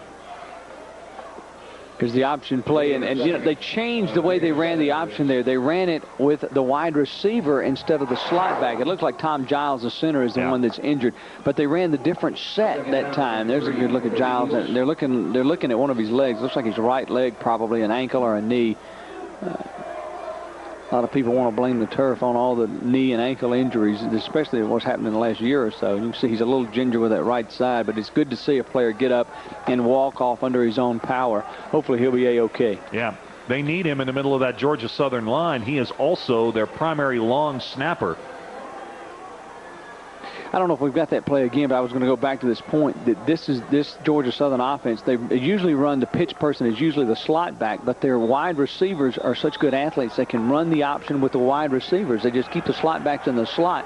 It's just a change up to show you something different. Usually it works. It worked pretty well with Johnson on the first down. Peterson, first down to the 34-yard line. You know, one of the things they really like about Adrian Peterson in that fullback slot in this flex attack is that, you know, he's not the big, bulky type of fullback. When he gets that initial contact, he has a tendency to bounce off the defender, break a tackle. That's when his speed takes over. So that's a first down for Georgia Southern, so they come right out of the chute and pick up the first down after taking the third quarter kick. Hill, CJ. And Johnson is across the 40 and up to the 41-yard line.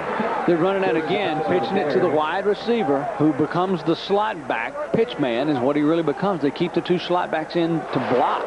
Take a look at this again. Here we go. Fake it in there to Peterson. That was the true triple option. You saw him. He got all the way in there. Nice pitch. CJ with a nice handle on the ball and takes it up the field. That's what. Look at that on first down. Now you got 2nd and 2.5, 3 to go. Boy, I tell you, that Hill is stylish when he's flipping that football around. Keeper sends it back. Fumble. And it is recovered by Appalachian. Colby, check that. Going for a touchdown. That is Hunter. Touchdown, Appalachian. Hail Nelly. Hunter has played great all day long. Johnny on the spot. That time the ball bounced right up in his midst. He grabbed it. He probably couldn't believe how much wide open spaces there was in front of him. Boy, is that a huge turn of events. They are going crazy here in Boone. They are an extra point away from having a 10-point lead on the #1 team in 1AA.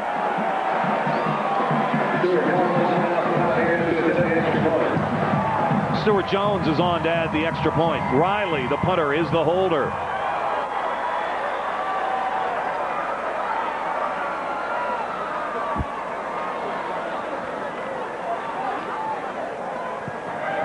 It's good.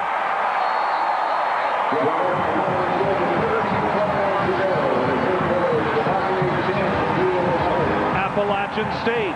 Hunter with the fumble recovery for the first touchdown of the afternoon. It's 10-0 Apps. Appalachian State 10. Georgia Southern, the #1 team in 1AA football, nothing early in the third quarter. Following this touchdown return of a fumble Wesleyan Hunter. You saw Freeman really just never got his mitts on it. Hunter picks it up, 43 yards to victory. He has had a great game. That's a great play for a young man who's really played well all day long. And I tell you what, this crowd believes right now. Long kick. This is Johnson from the goal line. He'll bring it out. And he is brought down shy of the 20-yard line. And right now, momentum is riding the back of the Apps. Scott Cornett on the stop on the kickoff. They are fired up on the black sideline right now. Scott Cornett making the tackle there on that kickoff. But I mean, he met him right between the numbers. First down. This home side is wild right now. They are fired up. Wesleyan Hunter with a 43-yard fumble return for a touchdown. No offensive touchdowns today. But now Georgia Southern's got the football back. This is Hill. Hill with the pitch. And it is contained. Lots of black shirts around the football. Nowhere to go for Sherrard Freeman. I like the fact that Georgia Southern went right back to Freeman, though. He just had the fumble, but you go right back to him. But look at all the black jerseys. They counter option. They're coming the other way, the short side of the field. But count the black jerseys. 1, 2, 3, 4, 5. Right there.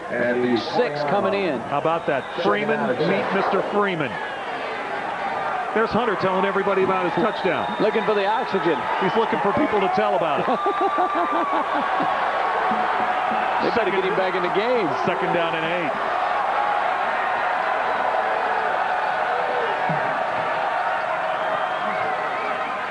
Hill up the middle, spinning his way up to the 29-yard line. He's close to a first down. So if you're Georgia Southern, it's definitely no time to panic. You're talking about a team that averages 59 points a game. They're only down 10-0 with a whole half to play. Yeah, but it's a little different today because you haven't gotten it going. Look at this. Season average 457.5. Best in the Southern Conference, just 110 today. You know you can do it, but the longer it takes you to do it, the harder it gets to do it. They need something to happen. Hey, you think there's some other teams in the top 10 in 1AA that'd like to see somebody hang a loss on Georgia Southern?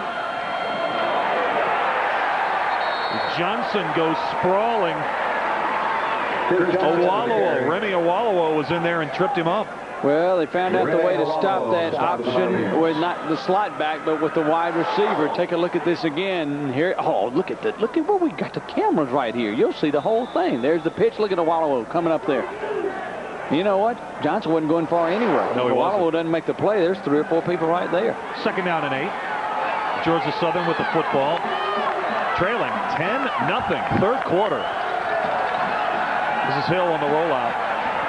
Pass is caught. Ooh, what a hit. That was a deep cleaner in there by Chuck Payne. Good gracious, did he do a bone-jarring tackle. My goodness.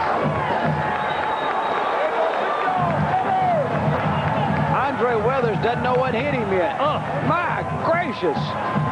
Check your chin strap and the rest of your shoulder pads there. Good garden seeds. 3rd and a yard. Just 2 of 9 today. That's Peterson. He's got it as he cracks across the 40, and he takes it down to the 43-yard line. Well, that's a big first down because that'll quiet the crowd just a little bit. Georgia Southern has to come back and do something right now. 43-yard line. There is a huge contingent of Georgia Southern fans that made the trip up from Statesboro to see this game. This is a red-letter game for both of these schools on the schedule, and this one has been good as advertised. May have been better than advertised. An unexpected defensive struggle to this point with a home-standing Apps gunning for the upset, leading 10-0. Flags are down. I think you got a little movement in that offensive line.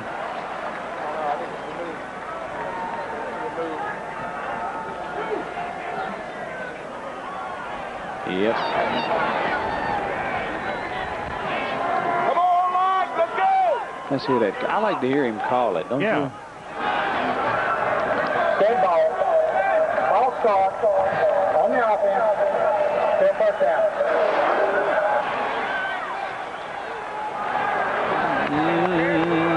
After the 15. It looks like we picked up the movement. Charles Clark. 1st and 15.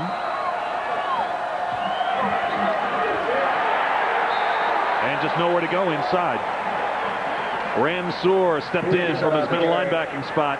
Just a little injury update for you. Rich McGrath has a left knee. His return is questionable for Georgia Southern. And Giles, the center member, he just went out a minute ago. Right knee, they say he's okay. He should return. So we'll keep an eye for number 70 to come back in the ball game. 2nd down, 13. The nose of the football is resting on the Georgia Southern 40-yard line.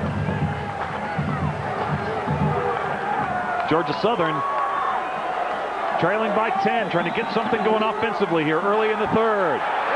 Here comes Hill. Hill is able to get up to the 45-yard line, get the nose of the football over the 45. Ramsour again. 45-yard line. There to make the stop. Boy, what a role emotion plays in college football. I mean, Appalachian did not play well. By their own admission last week at Furman, they let the Paladins run up over 300 yards in ground yardage. Today, they're facing the #1 team in the nation that's averaging over 450 ground yards a game. They just stopped them in their tracks. Peterson at 50. His streak's in jeopardy. Hill throws complete. And it looks to be a 1st down. Pass is completed to Dedrick Parham. Well, Parham's been around for a while. He's a big target, 6'4", 203 senior, and look what he did. Smart thing he did there, Dave. He knew where the 1st down marker was. As soon as the ball came to him, he just goes straight down. He knows he's beyond the marker. He knows it's a 1st down. That is a senior play. Good play by Parham. The senior from Fairburn, Georgia, Creekside High, has 4.5 speed. So now Georgia Southern trying to put a little drive together. This is Peterson right up the middle, breaks one tackle, cracks across the App 45 down to the 43. And right now it's the middle of that Appalachian State defense. Ramsour and company trying to make all the tackles. At the 43-yard line. Well, this has become a Donnybrook with those guys in the line of scrimmage. I mean, they are popping the leather.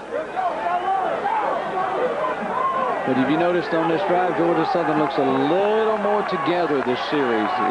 With the injury to Tom Giles, Bob Bellingrath is in there now at center, number 72 for Georgia Southern. This is Hill, the pitch to Peterson, and Peterson is brought down shy of the 40. Jeffries, Corey Hall, all those guys around the football. Hunter. Tell you what, this was scary to pitch because look at all the people out here. I mean, Peterson made a good play just to hang on to the football. Corey Hall, the first one to hit him. He missed a block on Hall out there. You hate to have that, but you get a block miss on him, and he's right there. Peterson made a good play to hold on to the football. This has been a very quickly played game. We're already down to 8 minutes to go in the 3rd. Appalachian 10, Georgia Southern nothing. It's 3rd down and 4. Johnson in motion. And Hill wanted to reverse his tracks, and he had nowhere to go. And Rocky Hunt landed on him and said, hey, that's my sack. I think Adrian Peterson, he just unbuckled his chin straps, really upset. I think he went the wrong way. I think that it was a busted play. Watch this again. Hill going one way, and look, Peterson's back on the other side, top of the screen. Adrian was mad as I think he just went the wrong way. I think you're exactly right. Shelton, the punt. Skinner trying to tell his teammates to get away from it. Look at this. Out of bounds at the 4. But App will take it. The Mountaineers of Appalachian State at home at Kid Brewer Stadium in Boone with the ball and a 10-point lead on #1 Georgia Southern. A performance. Appalachian State, the Mountaineers with a football. Albeit in the shadow of their own goal line, they lead #1 Georgia Southern 10-0. We're halfway home in the 3rd. Georgia Southern needs a big defensive play here. They need a fumble, interception, or something. Daniel Jeremiah, his first start of the year. And that is a good carry. They go back to the tailback. Karim Razak. And Razak gives him a little breathing room. Pushes it out across the 10-yard line. Good blocking again along the line of scrimmage. You'll see it up tight. Look at the lineman. Look at the lineman.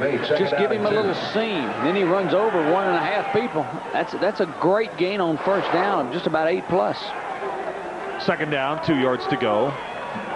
The Apps operate from the eye this time. Fullback. And it breaks clean. All the way to the 30. Neil Kornitzer. Kornitzer scored a touchdown last week at Furman, and here he picks up a big first down. Let's head down to the field and Matt Suarez. Thanks, Dave. At halftime, Jerry Moore had a pretty fired-up speech with his club in the locker room. He kept stressing, you got to keep your intensity up. It's only been 30 minutes of football, 30 more to go. He kept saying how Georgia Southern's only been forced to play 4 quarters of football one time. That was the loss at Oregon State. If you look at that game, it was a couple of late turnovers that cost the Eagles a chance to win it. Their last loss was, of course, the national championship game against UMass. And remember, their turnover's a big key again. All right, Matt, thanks a lot. And as we come back to the action, Razak with another good carry across the 40 and up to the 43. So after starting this drive at their own 4, thank you very much, they're out beyond the 40 now. Man, the offensive line for Appalachian is just unbelievable. Take a look at Georgia Southern today. They have fumbled, they've gone out on downs. I mean, they have just... Turnovers have really hurt today. Billy Young, Larry Brock on the left side, Tyler Elkins the center, Brian Metz, Wayne Smith on the right side. They're doing a job now. Look at this.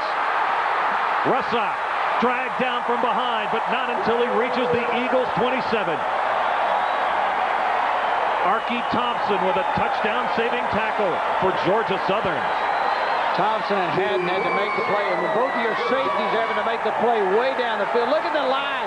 They pull Lyman, and hey, he just busted up the gut and through there. These are the 2 safeties making the tackle.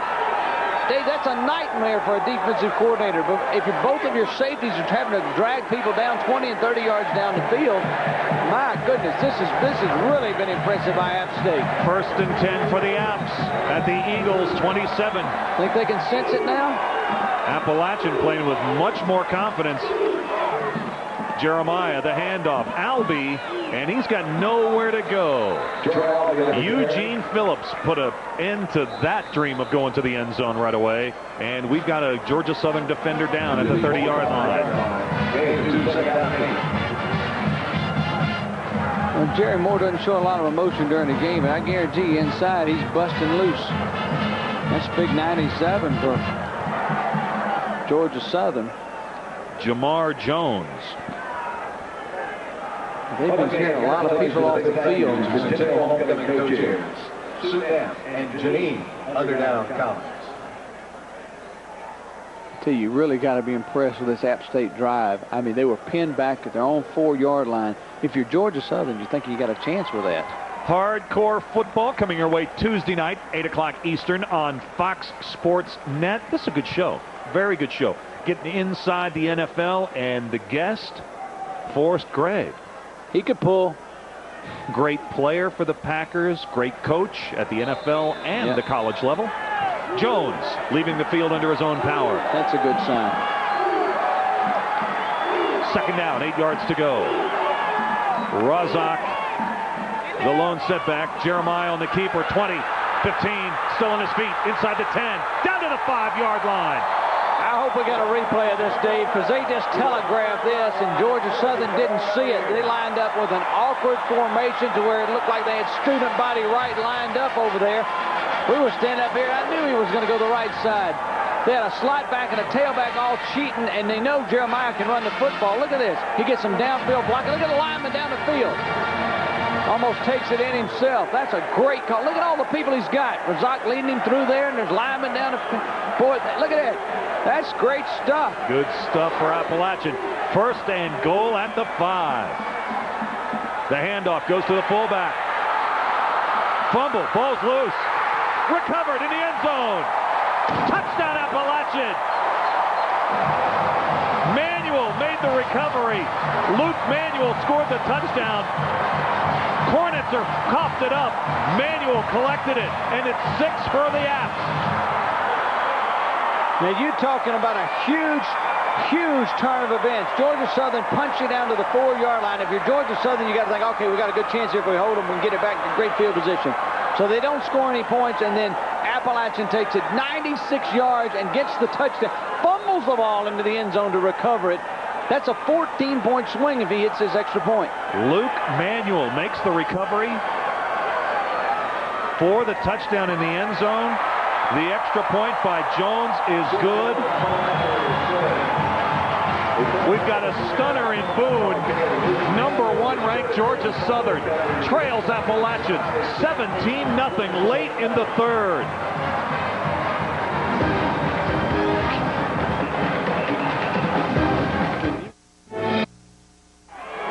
Number 10 in black, you can see him back there with a big grin on his face. His helmet is off. That's Luke Manuel. He jumped on the fumble and scored a touchdown for Appalachian. So Appalachian has returned a fumble from Georgia Southern for a score. Then they've recovered their own fumble for another touchdown. You add it all up, it's 17-0. They don't ask how, just how many. Georgia Southern needs a big offensive play. That's Cunningham on the kickoff return up to the 26-yard line. Jerry Moore told me they played with no emotion last week against Furman. You know what? They found the emotion this week. Yeah, they found the button, didn't they? It's bubbling over. And look at that. 7 plays, a 96-yard drive. And Chip, we were talking in the break. You're right. I think it was all on the ground. Yep, I don't think they put the ball in there. They didn't have to. Hey, they had so many long gains. They ran some long plays. That was an impressive drive by a great offensive line today. Hill on first down with the pump. He will throw. Pass is caught. They're going to rule that caught. C.J. Johnson with a great grab at midfield. Chris Johnson. I want to see it again, but I tell you what, as great an effort as he made, it almost had to be. Look at this. Hill rolling right, trying to set. Johnson just kind of hovers right there, and he knew he had 1 foot. Oh, man. He is in bounds. He is in bounds. That's a good call. You only need 1 foot in college. That was a super play by Johnson. Peterson. And they plug it up. 2-yard gainer. You know, it's 17-0 Appalachian. Georgia Southern has the football. We're getting late in the third quarter. It's not time to push the panic button if you're an Eagle fan, but maybe it's a good time to find out where that button is located. Start reaching. I think Giles is back in the game at center. No, he's not. I thought he was in the last play, but he's not in there now. 2nd down and 8. Ball resting at the App 48. Hill on the 3-step drop. Shoots it incomplete. Trying to get the football to Parham. Crum had the coverage for the Apps. Jamar Jones, linebacker, dislocated finger for Georgia Southern, but he's supposed to be back. Here it is again. Couldn't have caught the ball.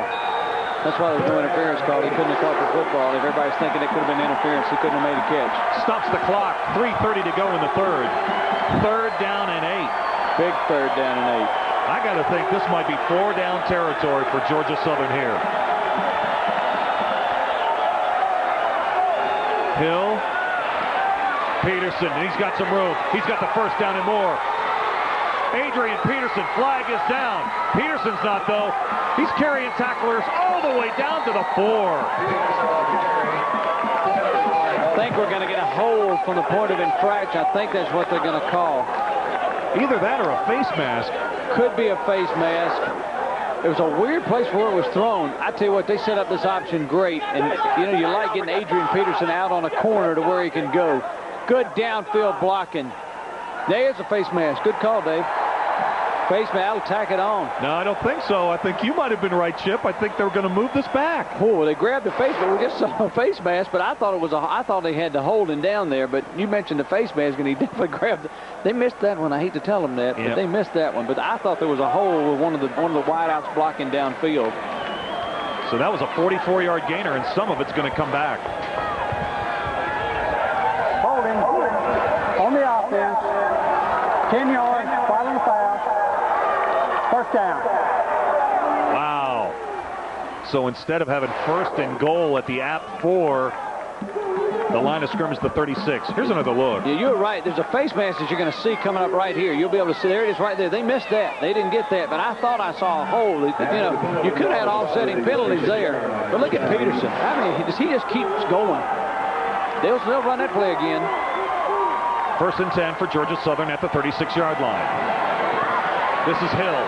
Hill is near a first down at the App 26. And boy, I tell you, that Eagle offense, when it clicks, it is a thing of beauty. They are so fast. Well, you see now a little more hop in their get-along. I mean, they're beginning to push the offense a little harder. Greg Hill is taking more charge of. He saw the little seam there, and he said, hey, I'm taking it.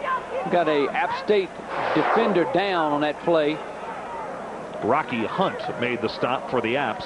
Looks like Hunter's down, it looks like. He may have got the wind knocked out of him. He's still sucking eggs from that touchdown he ran. He looks like he's going to be all right. Yeah. You know, as much hitting is going on, a lot of these players get what they call stingers, where you just kind of feel that numb feeling. It's like when you hit your funny bone. You can get them shoulders, you can get them arms, legs, and all that. That happens a lot of times. That's why a lot of players get up slow. They can't feel anything for a second, and it's just called a stinger. He'll probably be back in. He looks like he's all right, like you said, coming off the field. Here's an offensive coordinator's dream. It's 2nd down and less than a yard at the 27-yard line. They're going to go to Peterson. He's got the first down. He's into the secondary. Still on his feet at the 10. All the way down to the 6. That's a 21-yard gain for Peterson. You got a Georgia Southern lineman who was downfield blocking that's hurt at about the 2-yard line, but that's Adrian Peterson. My goodness, look at this right here. And this is him in true form. Just get him a little seam. Now watch him. He meets the guy head on. He wins that battle and keeps going. Who was he fighting there? Was that Phillips? I couldn't tell, but whoever it is did not win that war. No. All right, so Peterson grabbing the hand. He probably stung his own hand. He's going to stay in there. And coming off the field, big 73. That's Michael Anderson for Georgia Southern. Right tackle. But this is Georgia Southern's best drive of the game. They have it 1st and goal at the App 7. 2.5 minutes to go in the 3rd. Trailing 17-0. Hill, touchdown, Georgia Southern. And they make it look easy. Now there's a drive. They come right back and go almost 80 yards, and they only throw one pass. It was a long time coming, but they make it look easy. 17-6 with the point after pending. They really started setting up that option well, and Hill has decided he's going to take it on his back when he gets to that corner. Chambers in to attempt the extra point. All right, so we had no touchdowns in the first half. Appalachian led this game 3-0 at the break. And now we've had back-to-back impressive touchdown drives. Long drives. A 96-yard drive by Appalachian, answered with an 80-yard march by Georgia Southern. Whew. I think I could have scored on that. Where's the black shirts? I don't see any. There wasn't anybody. That was wide open. They set that up nicely. Here it is again. Well, a lot of people are sandwiching in on big number 3 coming in there, and there was nobody left to cover 10. Hill just walked right on in. You know, if you're looking for another, oh, look at this ground level. Look at that. The cameraman even thinks that the big guy's got the ball. That shows you what Hill is so good with the football. When they run that triple option, he gets it in the belly of Peterson and rides it the entire way so that you've got to hold as a linebacker to make sure he doesn't give it before you go after the outside, running the option. And we got a good shot right now of the sidelines of the Georgia Southern Eagles. It's all business over there. No quitting those guys. They can't wait to get the ball back. Well, the defense has got to do something now. There's the drive. 8 plays, 74-yard, 326. Hill with a 6-yard run. How about that? 78% pretty good touchdowns stuff in the red zone this year. That's pretty impressive. Pretty good stuff. Tell you what, we got a humdinger. Yeah, I think you're right. Call your friends and neighbors. We're going to have a barn burner. Yeah, we're going to have a good 4th quarter. I can sense it. Skinner will take a knee, and it's a touchback, so Appalachian will have the ball 1st and 10 at the 20-yard line. And you know, that last touchdown drive by Georgia Southern maybe brought the Apps back to reality just a little bit. Maybe it's time to postpone the party. There's still a 4th quarter to go. And that touchdown drive took the crowd out of the game a bit, too. It's got a little quiet over here. You know how you get them back into it. Pick up a 1st down or 2, start moving the ball. Just a terrific setting for college football this afternoon in Boone, North Carolina. Mid-October at Kidd Brewer. You got 2 Southern Conference juggernauts on a collision course today, and it's been a great game. Jeremiah on the keeper. Oh, he is slammed back to the turf. Nice play by Kawaki Thomas. Did Jeremiah go the wrong way? I think this is a call play. They look like they're going to fake a pitch. Watch what the offensive line does. This is why I think this is a call play. They're faking a pitch, and then he's going to come back to the inside because they're pulling the guard. He's running right in behind the guard. I think it's a call play. Make it look like it's a sweep or a wide thing, and Jeremiah can run. Let him run the football inside. Nice play by Thomas. Gain of 3, 2nd and 7. Jeremiah on the keeper. Can he get to the corner? No. But he is close to the 1st down marker. And that's Archie Thompson, who came up and threw him down rudely in front of the Eagle bench. This is where Jeremiah is a threat. You've run him on 2 plays. You've come close to a 1st down. He's run inside. He's run outside. This is right at you here. Look at this. They got it almost in the backfield, but he cuts it up there very quick. He's really quick. Takes another good tackle, or he's got some more room. Boy, it's hard to believe that Jeremiah is coming back from off-season knee injury, knee surgery. He looks good running the football out there. The transfer from Northeast Louisiana. From the eye, they go to the tailback this time. Nowhere to go for Razak. He is stopped shy of the marker. It's 4th down. Well, that play was just too slow developing. It did not get to the line of scrimmage quick enough. Georgia Southern with plenty of time to react. Look at Georgia Southern finally getting their noses in front in the battle for total yards, but Appalachian leads where it counts most on the score, as you can see in the upper left-hand portion of your screen. 17-7. We've got inside of 30 seconds to go in the 3rd. And now, as the wind begins to whip up, here comes Brian Riley back out to punt. Good kick. A spiraling kick. And there is just nowhere to run for Anthony Williams. Well, that's great coverage. What a bomb of a kick, though. Oh, man. He boomed it. And for the Apps, Derek Harrison made the stop. Now, Jerry Moore's been in a few of these. 51-yard punt there. You have many of those and you get 0 returns. That's a pretty good offensive weapon. All right, so the Eagles of Georgia Southern have the football. Hill to pass. The protection is good. He's sending this down for Johnson. He's got it. No, he lost it.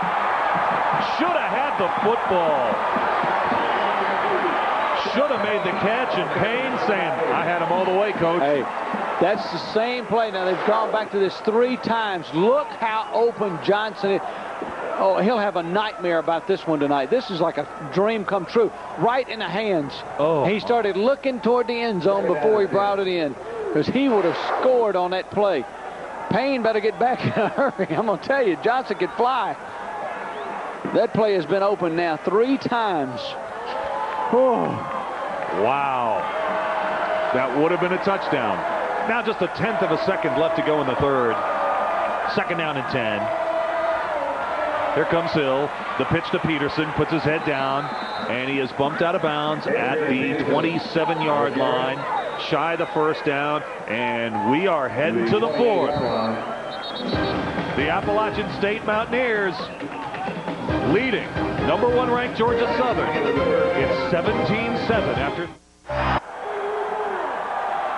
Let's go to the 4th quarter, shall we? Appalachian State with a 17-7 lead. This is Hill. The pitch to Cunningham. Benny Cunningham is knocked out of bounds at the 32-yard line, and that is a first down. So the drive stays alive. You know, App scored 2 touchdowns in the third quarter. Those are the first third quarter touchdowns that the Eagles surrendered all year long. We've got a defensive player down for Appalachian. That's Jason Sowell.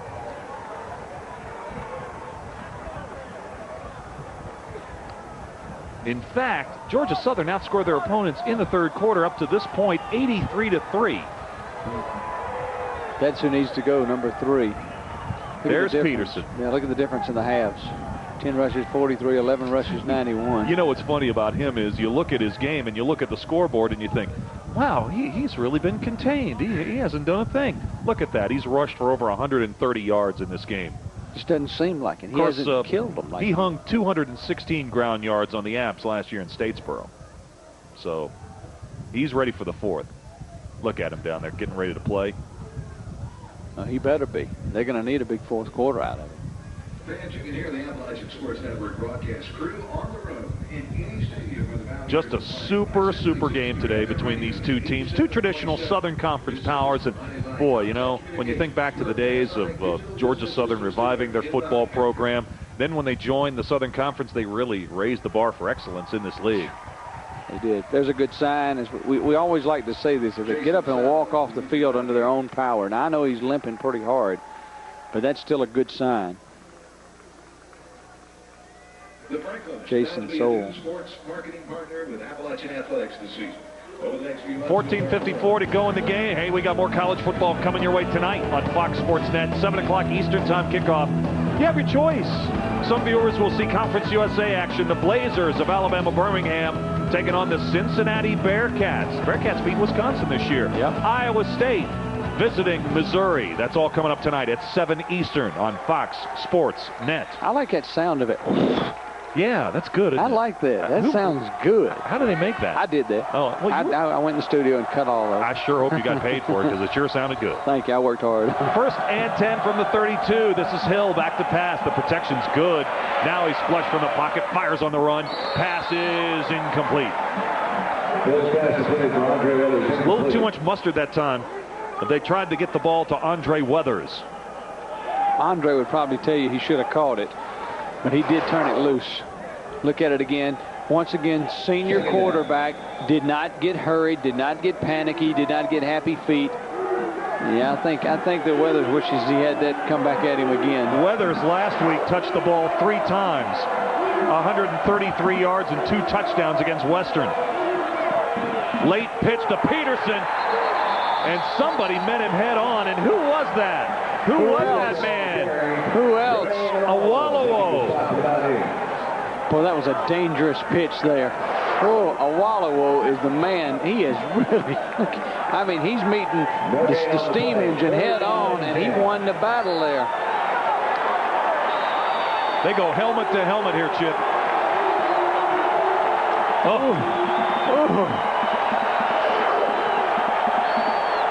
Kid Brewer Stadium, not a place for the meek today. 3rd down 10.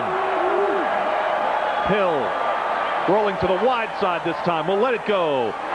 Incomplete. Weathers got his feet caught up with Hall, and it affected his route as he was making his turn toward the sidelines. He got his feet tangled and got a little off stride. Hopefully you'll be able to see it here when Hill turns it loose. He gets his feet caught up. There it is right there. You can see the stumble. Got him a little off stride. I'll tell you what, though, Corey Hall for the Apps had good coverage that time. That was not the series Georgia Southern wanted. Not at all. Shelton's been a busy guy today. Sends it out of there. Oh, that's a beautiful punt. Skinner at the 10. Twists away from traffic at the 13-yard return up to the 24-yard line. So 13:49 to go in the game from Boone. Appalachian with the ball and a 10-point lead. 17-7.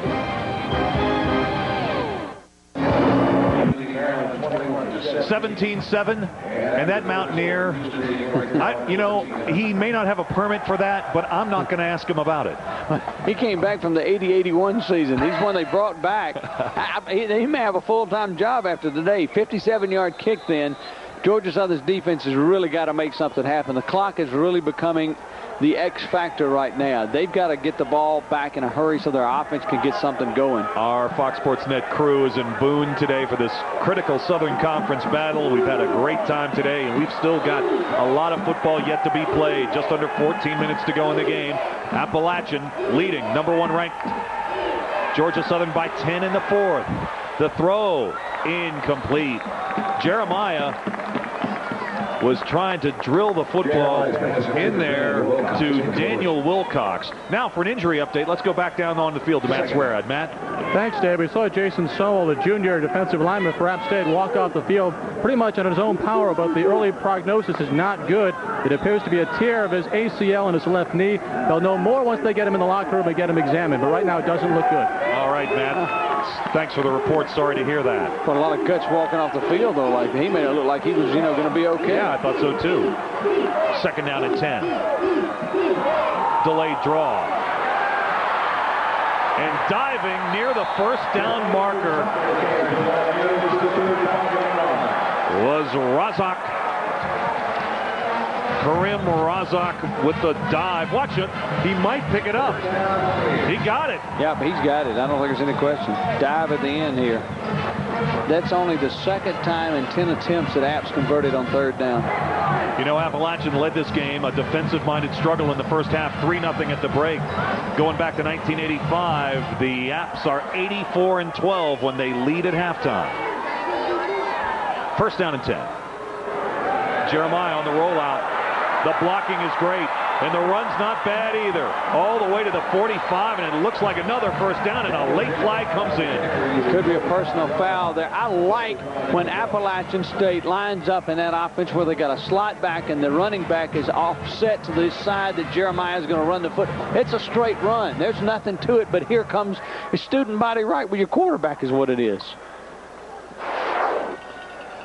See, look at this. There's no question that he's got the ball tucked before he gets to the line of scrimmage. It's run all the way. Great blocking in front of him, and he just keeps going. That's a threat when you got a quarterback that can do that. Let's see what the flag's about.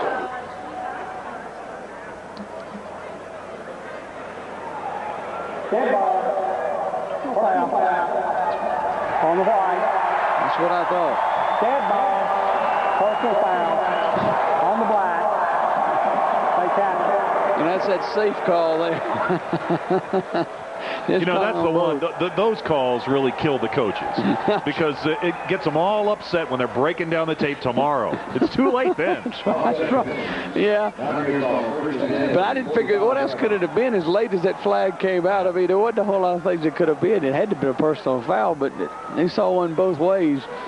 You know, Appalachian doesn't care right now as long as they keep the ball and keep the clock going. Look at the yardage. Now, he's only got 25 yards, but you know what? Those 25 yards have been key yards. Yeah, and don't forget, those rushing totals also include the sacks.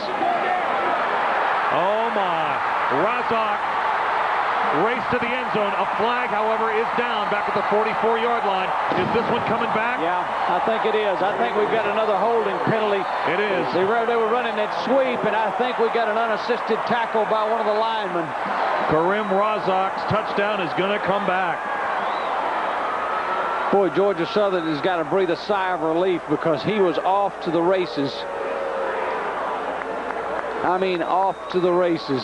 What an outstanding run. It's a shame that had to come back. You make a great run like that. Hey,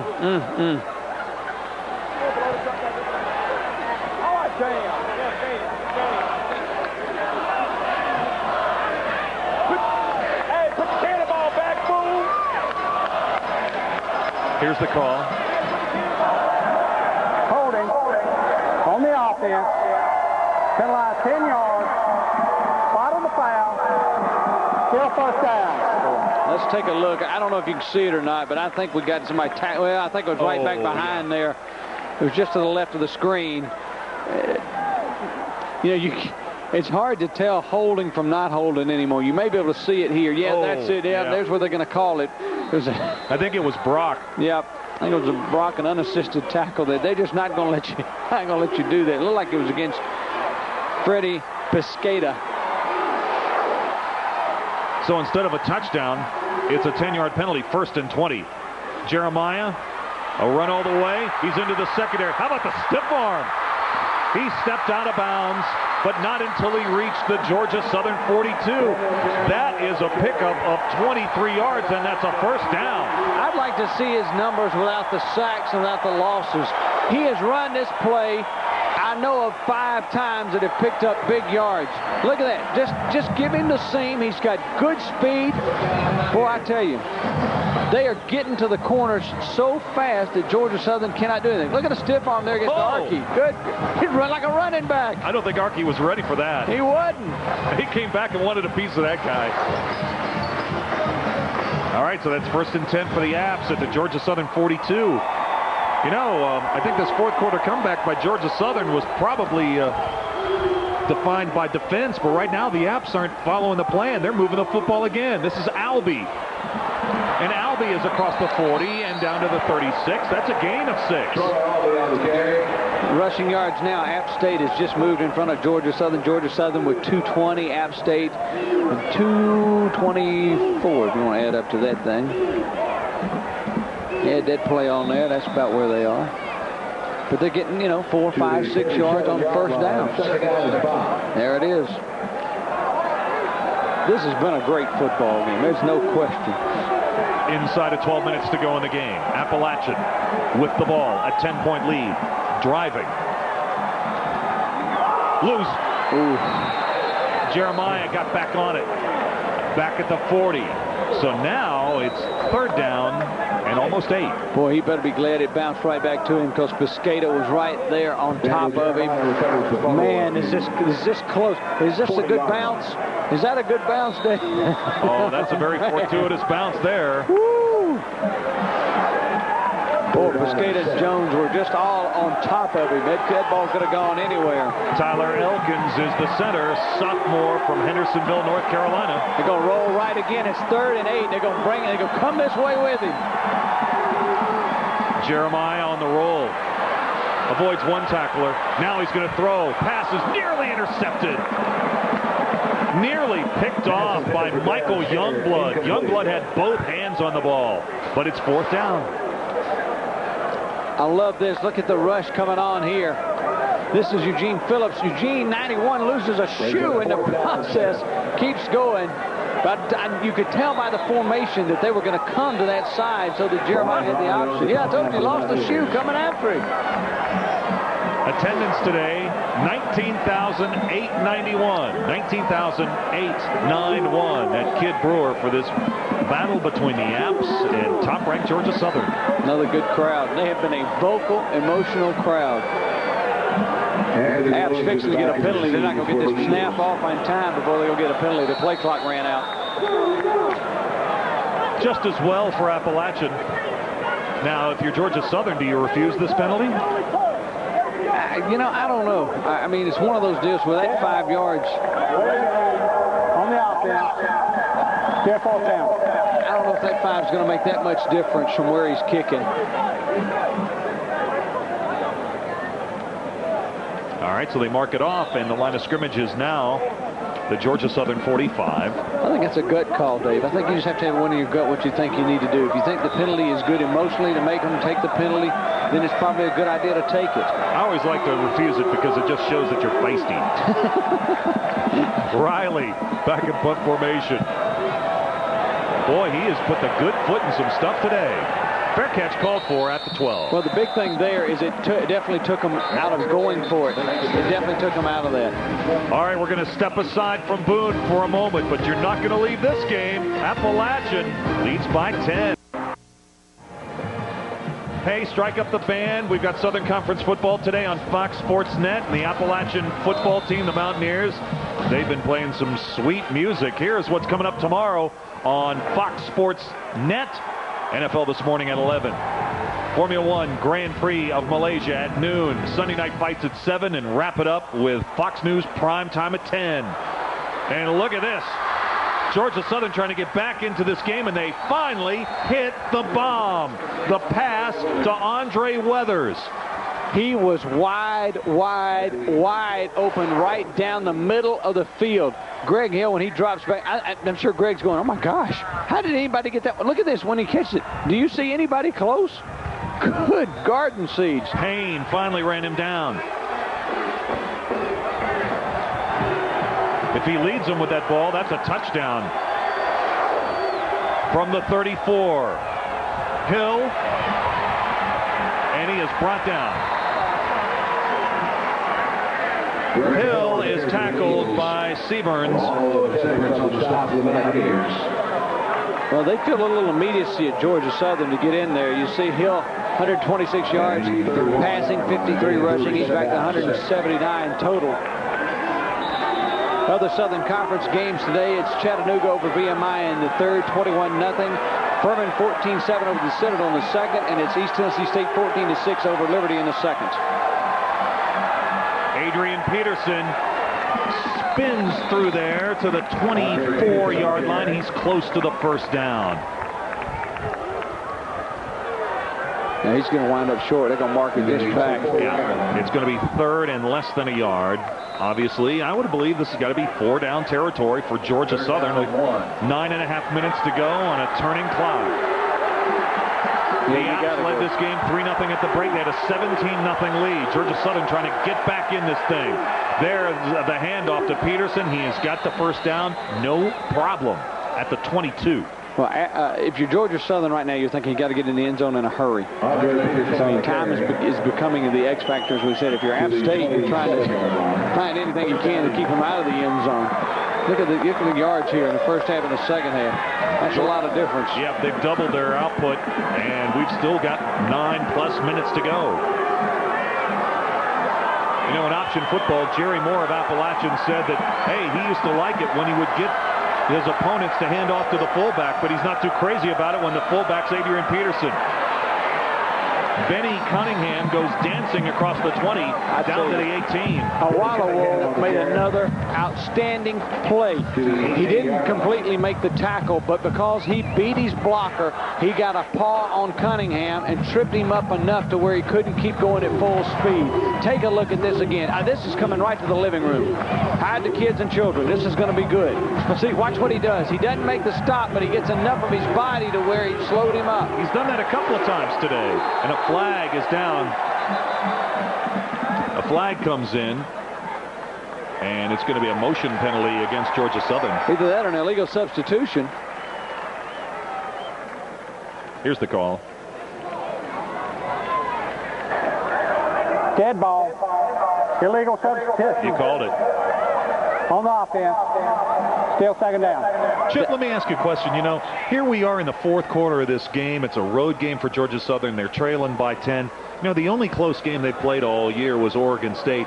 Is conditioning a factor for Georgia Southern at this point of the game? I would say that if it's a hot day, it's not. It's cool enough on the field, I think. And the fact that they haven't run up and down the field all day long, they should still have a little gas in their tanks. 2nd and 11.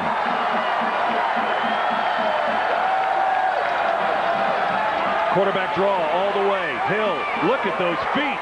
There he goes. Touchdown, Georgia Southern. Boy, I tell you what, Greg Hill has just taken this offense on his shoulders. That is an outstanding college football play there. That was all Greg Hill. There wasn't a whole lot of blocking. He did that on his own. Oh, what an outstanding touchdown run by Greg Hill. Hill, here's another look. It was a design quarterback draw all the way, and look at those quick feet. It's just him. I mean, there were some good blocks, but he made the moves that he had to make, and nobody even flagged him. Chambers tacks it on. Hey, it's 17-14 with 8 minutes to go. Here it is. Look. Watch this. Now, there's some decent block, but look at what he does. He makes the moves there to get that blocker to move, and then he just outruns everybody. That's an outstanding, Dave, I can't tell you how good a play that is to make the move first to get by this linebacker right here. He sets up that block, and then he uses the official as a blocker to get into the end zone. I mean, you don't coach that. That's just outstanding athleticism. All right, so Greg Hill, 2 touchdowns here in the second half. A 7-yard touchdown run with 2:25 to go in the third. And here in the fourth with 7:57 to go in the ball game, Hill a 23-yard TD. And hey, Eagles have come alive. Yeah, those fans from Statesboro who made the trip up to Boone, they were all over Boone last night, by the way. They're having fun now. It wasn't so much fun when they were down 17-0, but now that it's a ball game, they're Let me tell you, they're coming back, but they haven't put this thing away. App State has been able to move the football. Now here, if you're Jerry Moore and you're the App State folks, you go, wait a minute, gang. We have moved the football. We can get in the end zone. Now you got to bow your backs and make it happen. Nobody's bringing that one back. Chambers with the good foot. Get on the good foot. Oh, what? No, that was Shelton. That was actually Shelton. Hill with a 23-yard touchdown, his second of the day. Half a dozen plays, 88 yards in just under 3 minutes. That's a long drive for Georgia Southern. Boy, Jerry Moore, right now he's such a cool, calm, and collective coach. You'd think he's thinking, what have we got to do to change it? I don't think he's got to change anything. The offense has moved the ball. I think stay with your game plan right now. They go to the fullback, Kornitzer, and he is stopped shy of the line of scrimmage. That's big Voncellis Allen. He has been kind of quiet today, but it's fourth quarter. Voncellis is a senior, 286. He's been around a long time. He's played since he walked in the door at Georgia Southern. Big players make big plays when they need to. Voncellis Allen, a big player, making a big play. He lost about a half a yard on that play. Second down, 10 plus, out of the eye. Jeremiah with the handoff in the backfield, nowhere to go. Razak was just wrapped up, and it's Allen again. He's coming alive, but here's the question for you, Dave. That play, they have not run this draw kind of play but one other time today. They're going away from what they were doing with this series here. They've gotten away from it. And by getting away, look at the surge of the defensive line. There are 3 guys in the backfield. Allen had a monster game the last time the Eagles came to Boone. And this big nose tackle who loves to cook is cooking up some sweet defense right now. He likes to eat, too. Yeah, well, apparently so. They're going to have to take a timeout because the time clock was drifted down to 3. It is a shot right now. You take your shot at the line of scrimmage. Hey, you drive through the middle of Boone and you see their brand spanking new basketball facility. Ooh. It is going to be beautiful. They won't be ready for this season, but he will be ready for next season. They've got some big basketball plans here at Appalachian State. Just signed Buzz Peterson to a 10-year contract. He's done a good job. Well, Buzz is from close by. He grew up in Asheville, North Carolina, and played for the Heels. Yeah, played for North Carolina. I mean, he's a North Carolina guy. I mean, he likes to live in the state. This is home to him. And I tell you what, that was smart of Appalachian to hire a guy, a young guy, to be a coach for 10 years. He didn't come up too bad. Dean Smith coaching him in college, and he was an assistant with Les Robinson at NC State. I bet he knows a little basketball. Plus, he's one of the greatest guys in the world. If I was going to start a basketball program and needed a young coach, I'd go get Buzz Peterson. 6.5 minutes to go in this game. Appalachian leads 17-14, but the momentum now appears to be with Georgia Southern. Georgia Southern has all 3 of their timeouts remaining. Appalachian facing a critical 3rd down and 15. And if they don't pick up the first down here, Georgia Southern's going to have great field position. Voncellis Allen. He's been a monster in this series. He's feeling it, buddy. He was one of the guys that took that loss in the national championship game the hardest. Oh, no. Oh, no. The Apps have to call 2 consecutive timeouts. Oh. After calling the first to look over this situation, they come to the line of scrimmage and they have to burn another. So they've burned 2 of their 3 allotted timeouts here in the second half. Back-to-back, they have 1 remaining for the remainder of the game. Now that could be the backbreaker. I mean, that you just don't want to do. You can't do that. But this series, as we said, they've kind of gone a little away from what they were doing. They were having a lot of success with running those sweeps and just letting Jeremiah run the football, running the sweeps, and then running straight ahead, not running the draw play. They tried that draw play on second down. They lost 5 yards. You know, suddenly just Georgia Southern's run defense just stiffened. They started winning the battle at the line of scrimmage.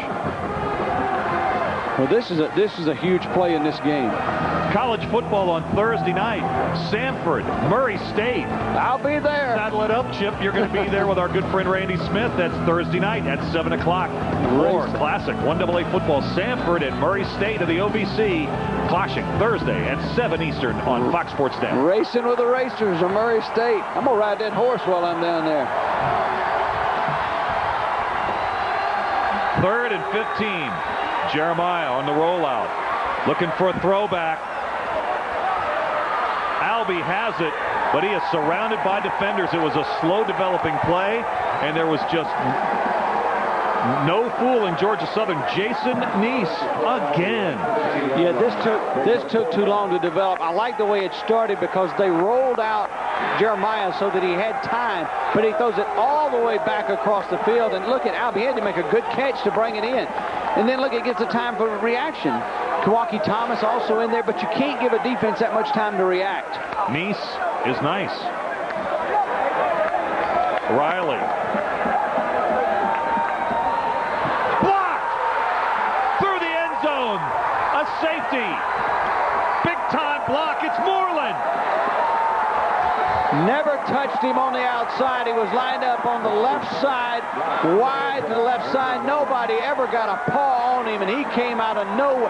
He almost could have taken it off the foot of Riley. Moreland with the block.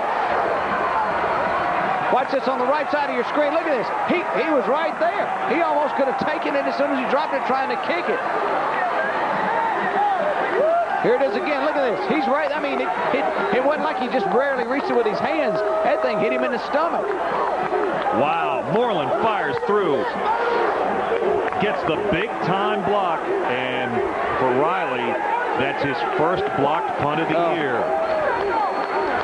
All right, so Georgia Southern will be the recipient of a free kick that'll be forthcoming from the Apps. Now look how big that is, Dave. They were going to have a touchdown to win it. Now a field goal could win it. Gets it done. That's exactly right. A 1-point difference between the Apps and Georgia Southern. Well, Jerry Moore's got to feel like the wheels have just come off the cart, because all of a sudden, and you take the 2 timeouts, then you don't convert on 3rd down, you get a punt blocked out of the end zone, you got the safety. I mean, you know, now you really got to rally the troops. Georgia Southern they're as high as Eagles. There's Georgia Southern's athletic director pacing those sidelines now. He's all fired up. Now, in this free kick situation, you have the option of a kickoff or a punt, and they chose to kick it off. And this is Williams, and a flag is down as Williams reaches the 37. We'll be back with more from Boone in just a moment. 17-16, the Apps trying to hang on late. 5.5 minutes to go in the game. Appalachian 17, Georgia Southern, the #1 team in 1AA, 16. Foul on the free kick following the safety on the blocked punt by Earthwind Moreland. There was a block in the back, and it really negated some good field position for Georgia Southern. So they now have it 1st and 10 from their own 19-yard line. Well, everybody forgets a lot of times in college football, it's from the point of the infraction they mark it back. So really, this was about a 16, 17-yard penalty. Peterson to the 24-yard line. Peterson with 5 yards on 1st down. Well, there's no need to panic if you're Georgia Southern. You've got plenty of time, and you can have a very methodical drive, but you've got to hold on to the football. You can't make mistakes, and you've got to get the points on the board to get the lead. Chip, why is Georgia Southern moving the ball now when they couldn't in the first half? I think they've changed to where they're running more north and south and gotten away from that total option until they set it up. 2nd and 5. Peterson dropped at the line of scrimmage. Good surge in there. Freeman is around the football. The other thing they did, Dave, is you mentioned, what have they done? What have they changed? Well, remember when they came out to start the second half and they started to run the options with the wide receivers instead of the slot backs and let them block? They just gave them a change of pace to do that. And then this offensive line has started moving people around. They're pulling those guards into the holes so that Peterson's got somebody to run behind. Big play here, 3rd and 5. Hill to pass, throws, caught. Johnson, first down. He's got it at the 33-yard line. CJ just went down, passed the marker, did a little button hook, and Hill put it right on the 7. Greg Hill has told him, you've dropped a bomb on me today. Do not drop one like this. This is a good route. This is a timing route. They just got it timed. He's going to make the throw before he even made the turn. So a key 3rd down conversion for Georgia Southern. Less than 4.5 minutes to go in the game. Georgia Southern with the ball, but they trail by 1. This is Hill trying to get wide. Late pitch. Peterson nowhere to go. He's wrapped up by Westland Hunter.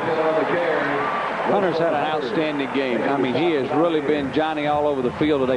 That was another look at Georgia Southern's option. They ran a little different look that time, too. They're just trying some different looks to try to run the option. Here it is again. See 19 Freeman? He just turns around. Instead of going inside or making it outside to start, he just circles around and just try to change the look and to give you another blocker out there. But you know what? App State was not buying any of it. No, they were stringing the play out very well. Clock running, inside of 4 minutes to go now. 2nd down and 10. Hill with men in front of him.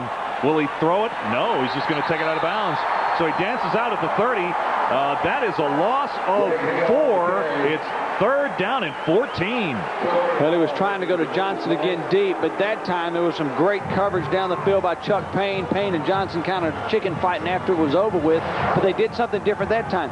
Watch, you mentioned the backs in front of him. That's both of the slot backs right in front of him besides Peterson, so they're trying to get extra people to block so he's got folks to throw to. The only problem was they only had 2 people out on the routes. Corey Hall bumped him out of bounds.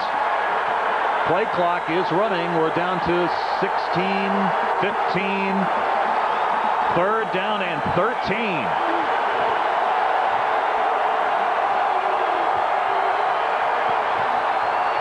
Hill, protection's good, guns it across the middle, in traffic, incomplete. And coming through, Awolowo. Again. Pump it up, the party's on. Boy, you got to kick it. Got a punt. Well, he tried to really force this one in there. There was too many black shirts to think about that one. I think Greg just tried to really force one in. Don't panic about the time yet. Georgia Southern's got all 3 timeouts. They can take a timeout after every snap if the defense holds. Whistles already. So that play never really got started. Shelton is into the game to punt. There's yellow everywhere all over the field. They got flags all over the turf. May have been too many men on the field for App State. Dead ball. Illegal substitution on the defense. 5 yards. Still 4th down. You've got some sort of a Vulcan mind meld thing going with Harold. Well, if you look where the flags are dropped a lot of times, and the flags were dropped back here in the secondary for Appalachian. Now, at one point, that used to be an automatic 1st down. Yep. It's not anymore. It's just the yardage. There's a 5-yard penalty. All right, so move the ball up 5 yards. Still 4th down. Shelton, low, spiraling kick, got it away. Skinner. Oh, he wanted to make sure he got both hands on that one. He collects the ball at the 23-yard line. So, hey, it's 3 minutes, 17 seconds to go. App trying to hold on for dear life. They got the ball and a 1-point lead. They've got to convert at least 1 first down to run some clock. Georgia Southern with all 3 of their timeouts right now. If they shut them down on this 1st down, look for them to call a timeout to try to save as much time for the offense as they can. 1 setback. Rozak is back there at the tailback spot, and he takes the pitch, and he doesn't find much running room. give them maybe a yard up to the 25-yard line, and Georgia Southern burns the first of their 3 timeouts. Well, that's what you've got to do now. You've got to have as much time as you can for your defense. If your defense will hold, they held on that first play, they gained 1 yard. It's 2nd down and 9. You know what, though? That really gives us a little bit of an insight into Johnson's strategy here. Yeah. He's putting all his eggs on this series.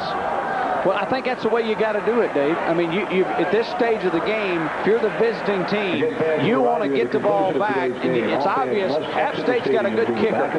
They can punt the football. So you're looking, if you hold them 3 and out, you're looking maybe you're going to get the ball at 30, 35-yard line. Maybe that may be the best you get. You still got to drive a good way, so you need as much time as you can to try to get far enough up the field to at least kick the field goal. And I think he's telling his defense, hey, guys, I think you can do it. Shut them down. We'll take a timeout after every play if you can hold them. I think it's an emotional thing for the defense, too. The other thing is, though, if they call another timeout after this play and somehow App can pick up a first down on 3rd down, they can pretty much run this game out. Yeah, because they'll have 1 timeout left, and it'll just be a case of how quickly they can get reset. But, you know, then again, do you want to keep letting the clock run and you not use those timeouts? You got them. You may as well use them. You're right. You're right about that. So the Apps will operate from the I. Skinner is split out to the short side. Jeremiah on the keeper.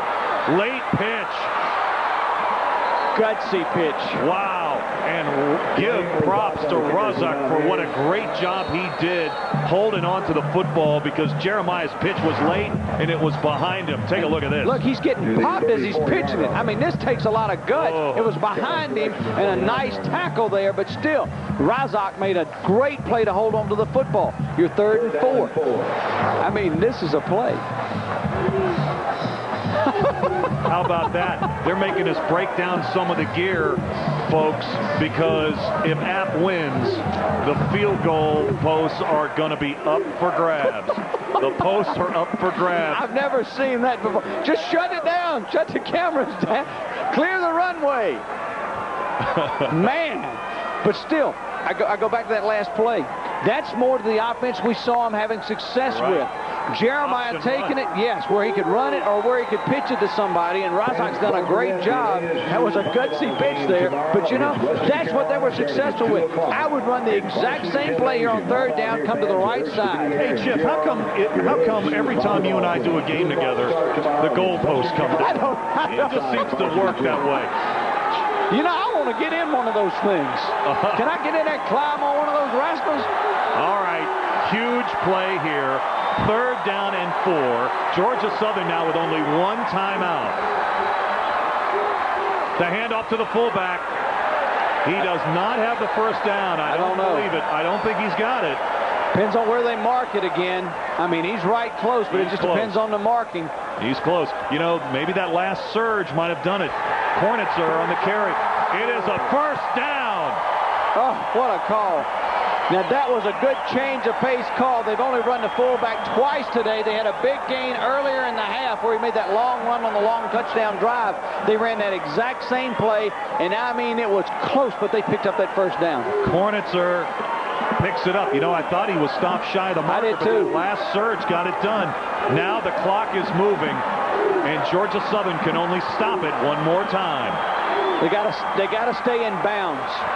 Here we go with Jeremiah. This is what's worked for him. Jeremiah is caught behind the line of scrimmage.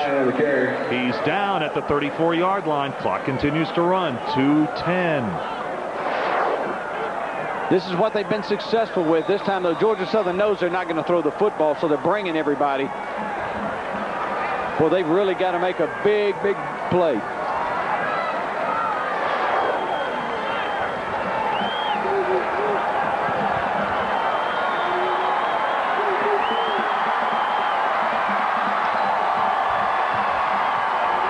We'd like to welcome everyone watching the Georgia Tech-Duke game that just ended.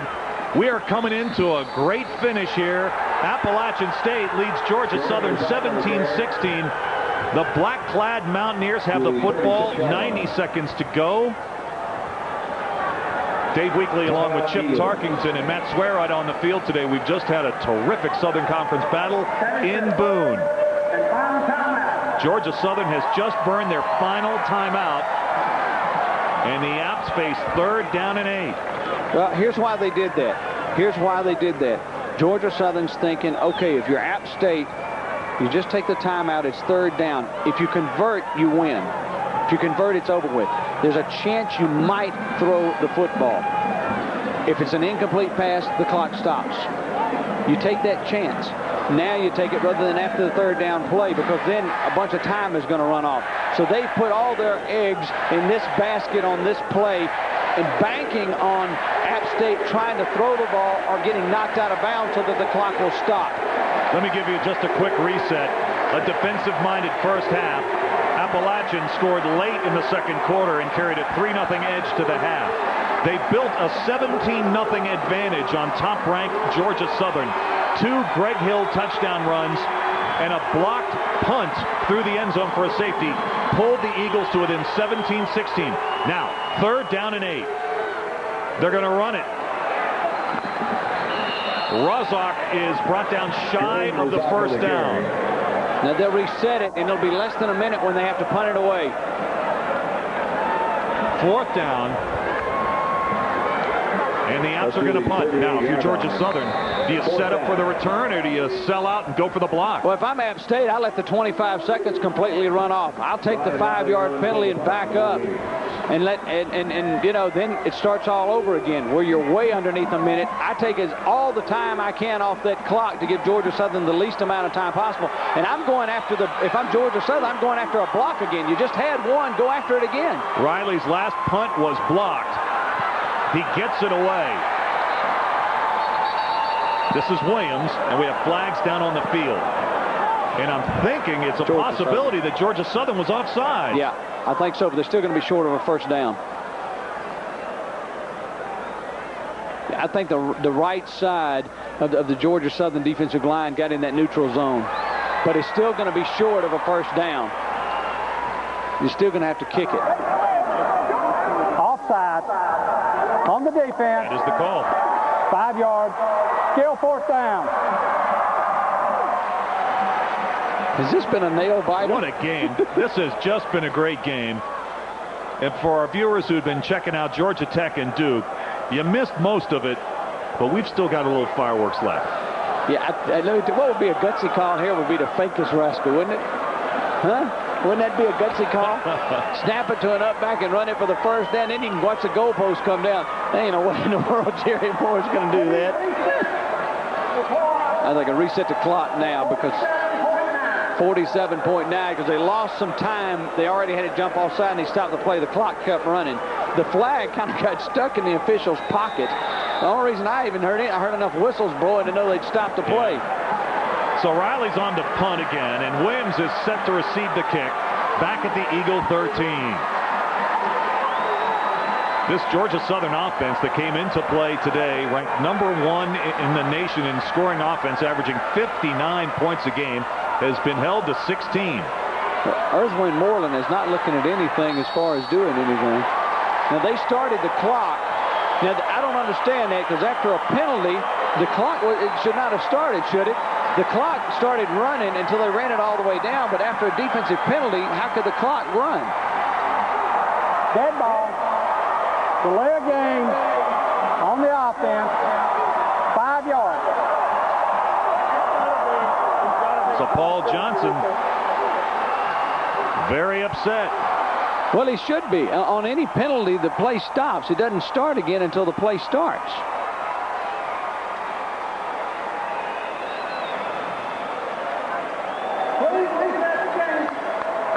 Game clock. Yes. 22.9 seconds. Well, even 22.9, I still don't understand this. I'm really confused now, and Harold's not explaining it to us. So it looks like finally Georgia Southern is going to be able to get the football. And they better watch Earthwind Moreland over here trying to block it again. Here he comes. Gets it away. Oh, it's a bomb. Touchback.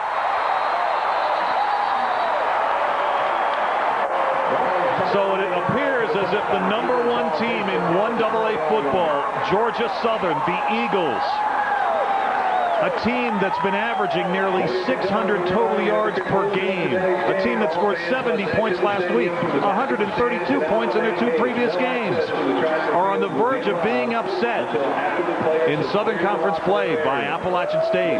Well, the students think it's over. They have assembled already on the track. They're down on the bench. I guarantee you they want to be part of this celebration.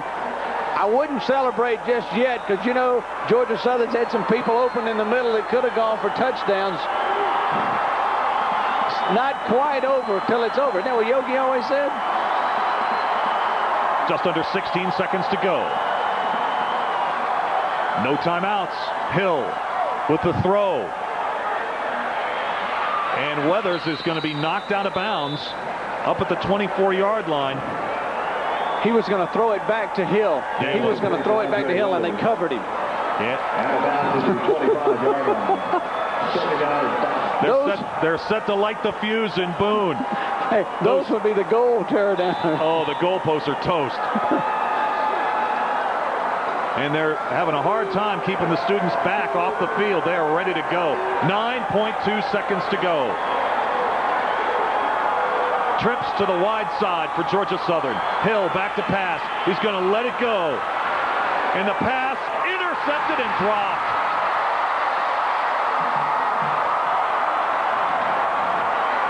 Awolowo had both hands on the ball and could not hold it.